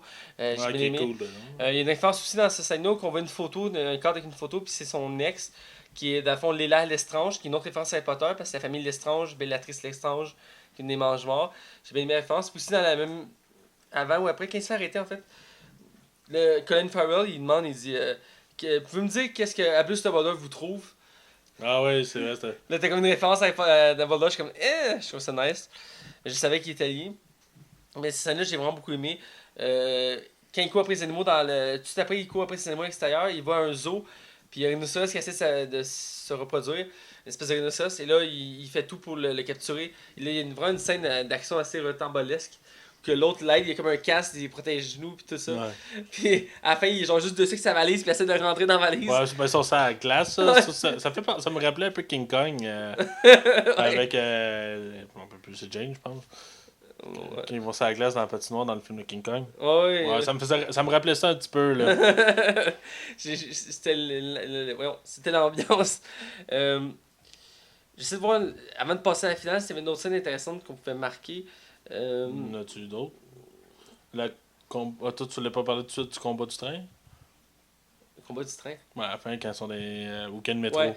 Ben, dans le fond, vers la fin du film, voyons. Ben, il y a la course-poursuite contre Ezra Miller, justement, là, quand il se transforme en boucan. là. Ouais, c'est son boucan, là, parce qu'il finit par péter sa coche, puis il se libère, puis là, au début on pense encore elle, mais finalement c'est pas elle. Puis t'as Colin Farrell qui court après, puis t'as Norbert de Renault qui court après, puis ils se battent. Puis là, parce qu'il dit qu'il peut pas la laisser mourir parce que c'est important de le sauver. Ils se battent contre ça, puis le combat s'intensifie. Puis les ministres, le gouvernement arrive, ils se cachent dans le métro, puis ils se battent. Puis ils finissent par battre l'obscuranticiel, là, le méchant. T'es comme, ok, le méchant est battu, tout ça. Puis là, t'as là Colin Farrell qui est comme en crise parce qu'on a pété ses enfants, puis surtout, il commence à chialer après le gouvernement. Puis il, comme.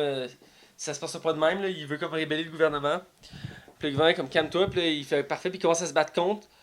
Puis là, t'as Norbert Dragon qui fait comme, mais quoi qui marche pas, puis là, il lance son. Tout le long du film, aussi, il y a une espèce de dragon. Ça on doit s'évader du gouvernement, puis il y a une espèce de dragon qui grossit quand il décide. Mhm. Il s'en sert pour capturer. Puis là, il lance un sort, puis là, c'est qu'on est dévoilé le méchant de la saga, le vrai méchant, qui est joué par Johnny Depp. Ouais, qui était la surprise. Ouais, qui est la surprise du. Quand tu le sais pas, là, ouais, c'est une belle surprise. Je m'excuse encore à toi, Max, de t'avoir spoilé ça. Hein. Ah oui, c'est correct. On m'a rappelé. Mais tu vois au début du film de dos, là. Pourquoi tu spoil les splits, là? Ça serait chiant, mais illégal, tu pourrais le faire. Non, je le ferai pas. Mais Mais tu peux te venger tout le non, temps. c'est parce que moi, j'aime le plaisir que quelqu'un découvre un punch. C'est le fun. C'est Euh, agréable. Faudrait que j'essaye. Ouais, c'est agréable. Mais ouais, c'est ça, fait qu'on découvre que c'est avec ses beaux cheveux blonds pis ses sourcils blonds à Johnny Comme Depp. d'habitude, Johnny Depp est toujours maquillé, costumé, fidèle Ouais. à lui-même. Mais ça, j'aime aussi Johnny Depp. Chacun de ses personnages sont marquants à sa façon. Ouais. Et là, il est comme. Là, encore une fois, il est fascinant. Il est comme. Je sais pas comment le décrire, là. Il est Mais mystérieux. il est laid là-dedans. Il est laid Mais ils là-dedans. ont mis comme une genre de moustache blonde. Ouais. Là. Ça y fait vraiment bizarre. On dirait qu'il est albinos. Là. Ben, il est peut-être albinos dans le fond. Ouais, peut-être albinos. Moi, ce que je trouve buggant, c'est que son personnage, c'est. Grindelwald, voilà, c'est son nom de famille. Cédric Grindelwald, j'ai oublié son prénom, bref, c'est Grindelwald, qui est dans le fond l'ex-meilleur ami, ben en fait le meilleur ami à Dumbledore. Puis il en parle dans les Harry Potter, c'est dans le fond Dumbledore, il l'a battu en duel, c'est pour ça qu'il est devenu le plus grand sorcier, parce que c'était lui le plus grand sorcier, parce qu'il avait la baguette de Suro, pour ça qu'il a recueilli les reliques de la mort. Et dans le sixième film, quand Voldemort cherche la baguette, il va dans une prison, puis il parle avec un jeune qui a les cheveux bruns longs. Puis il dit, où la baguette? Il dit, c'est plus moi qui l'a, c'est Dumbledore. Puis ce gars-là, c'est lui. Ok. Il se ressemble pas avec Johnny Depp. Johnny Depp, il est genre albinos blond. Ce gars-là, il est genre petit, maigre, avec les cheveux bruns, genre longs. Ok. Là, je sais qu'ils ont voulu comme marquer le coup, mais je veux dire, c'est très loin du look. Parce qu'il n'y a pas beaucoup de descriptions dans les livres de lui, mais je veux dire, c'est vraiment intense comme différence de look. Mais il reste que Johnny Depp, c'est Johnny Depp, là. Ouais, mais ça peut être intéressant. Je pense que Johnny Depp essaie de se rattraper un peu dans ses films. Là. Ça... Ben, il y a une petite passe qui va pas bien. Ben là, de toute façon, probablement que le deuxième film va avoir un succès critique d'avance, je le prévois. Ouais. Ça va peut-être y remonter Là, ils vont acheter Dumbledore, puis sûrement que ça va tourner autour de ces deux-là. Là, Ouais, c'est fort probablement ça. Ouais. Ça va être intéressant, j'ai hâte de voir parce que j'adore regarder Johnny Depp dans les films, il est toujours fascinant. C'est pour ça que Tim Burton l'aime autant pour ses films parce qu'il faisait des rôles marquants. Donc, je pense que c'est le moment de donner notre note. Ouais. Je vais y aller. Ouais, vas-y. Pour ce film-là, je donne un. J'ai hésité. Ces temps-ci, j'hésite souvent dans mes notes parce que j'essaie d'être plus réaliste. J'y allais avec un 3.5 sur 5. C'est bizarre, je l'avais vu venir. Ah ouais? Ouais, je l'avais vu venir. Ah ouais, j'hésitais entre 4, vois-tu? Ah, bah, tu vois. Mais je donne 3.5 parce que, tu sais, ça reste c'est le Harry Potter, j'adore ça, c'est vraiment bon. Mais il y a plein de petits défauts qui fait que il mérite pas une note plus élevée, mais il reste qui est bon. Puis c'est pour moi un fan d'Harry Potter de la première heure. J'ai adoré l'écouter puis de le réécouter, puis je vais sûrement l'écouter encore. J'ai hâte à la suite. Ils vont plein un 3.5. J'aurais presque le goût de donner un 4, mais les petits trucs. Ouais. Bref, toi. Moi, je suis beaucoup plus gentil que toi en général sur mes notes. Alors, je te donne un 2 sur 5. C'est relativement bas, je sais. Mais écoute. Plus bas que Rogue One. Ouais. Ouais. Mais il y a beaucoup trop de choses qui m'ont achalé dans le film pour que je l'apprécie à sa juste valeur. Puis c'est plate parce que j'espère. Sérieusement, je vais aller écouter le 2. J'espère juste qu'il va réussir à me réaccrocher parce que, écoute, quand tu passes 2 heures devant un film puis tu trouves ça long, c'est un signe aussi. Ça t'arrive souvent, hein? Non, pas tant. Pas tant. Pas tant. Devant un porno, ça me dit. Ah, Fait que, oui, je donne un 2.5 sur toi, 5. pour nous, juvénile, là. Non, 2.5. 2 sur 5. 2 sur 5, parfait. Donc, rapidement, nos plugs. Moi, vous pouvez me suivre sur mon Facebook, Mathieu Blais-Prévost, sur notre page de la Ligue des Cinévores, sur Facebook, sur Twitter, sur DJ Pod, sur iTunes, sur YouTube, sur Balado Québec, sur Pod Québec. Je pense que je les ai tous nommés. Moi, je pense que oui. On est partout. Vous pouvez aussi nous supporter sur Patreon. Ouais. Chaque don est important pour nous. Même une pièce, ça peut pas être peu, mais pour nous, ça fait un changement. Ou sinon, si vous avez un iPhone, n'hésitez pas à venir nous donner un 5 étoiles. On va vous nommer pendant le show. Voilà, comme on a fait au début de l'émission avec... Avec mon ami Simon Vaillancourt. Voilà, exactement. Donc, toi, Max, où on peut te suivre? Sur Twitter, @MaxTarion. Sur Facebook, Max Tarion. Tu peux me suivre, je poste beaucoup de la marde. C'est la réalité. Et c'est pas mal tout pour moi, mon ami. Ouais, t'as une opinion assez critique sur pas mal de choses dans la vie. J'aime ça voir tes statuts. C'est assez drôle. Je suis divertissant. C'est vrai. Des fois, je suis comme, quoi? Mais c'est divertissant. Je sais, Alors, on vous dit de rester à l'affût. On vous dit à la semaine prochaine. Yeah!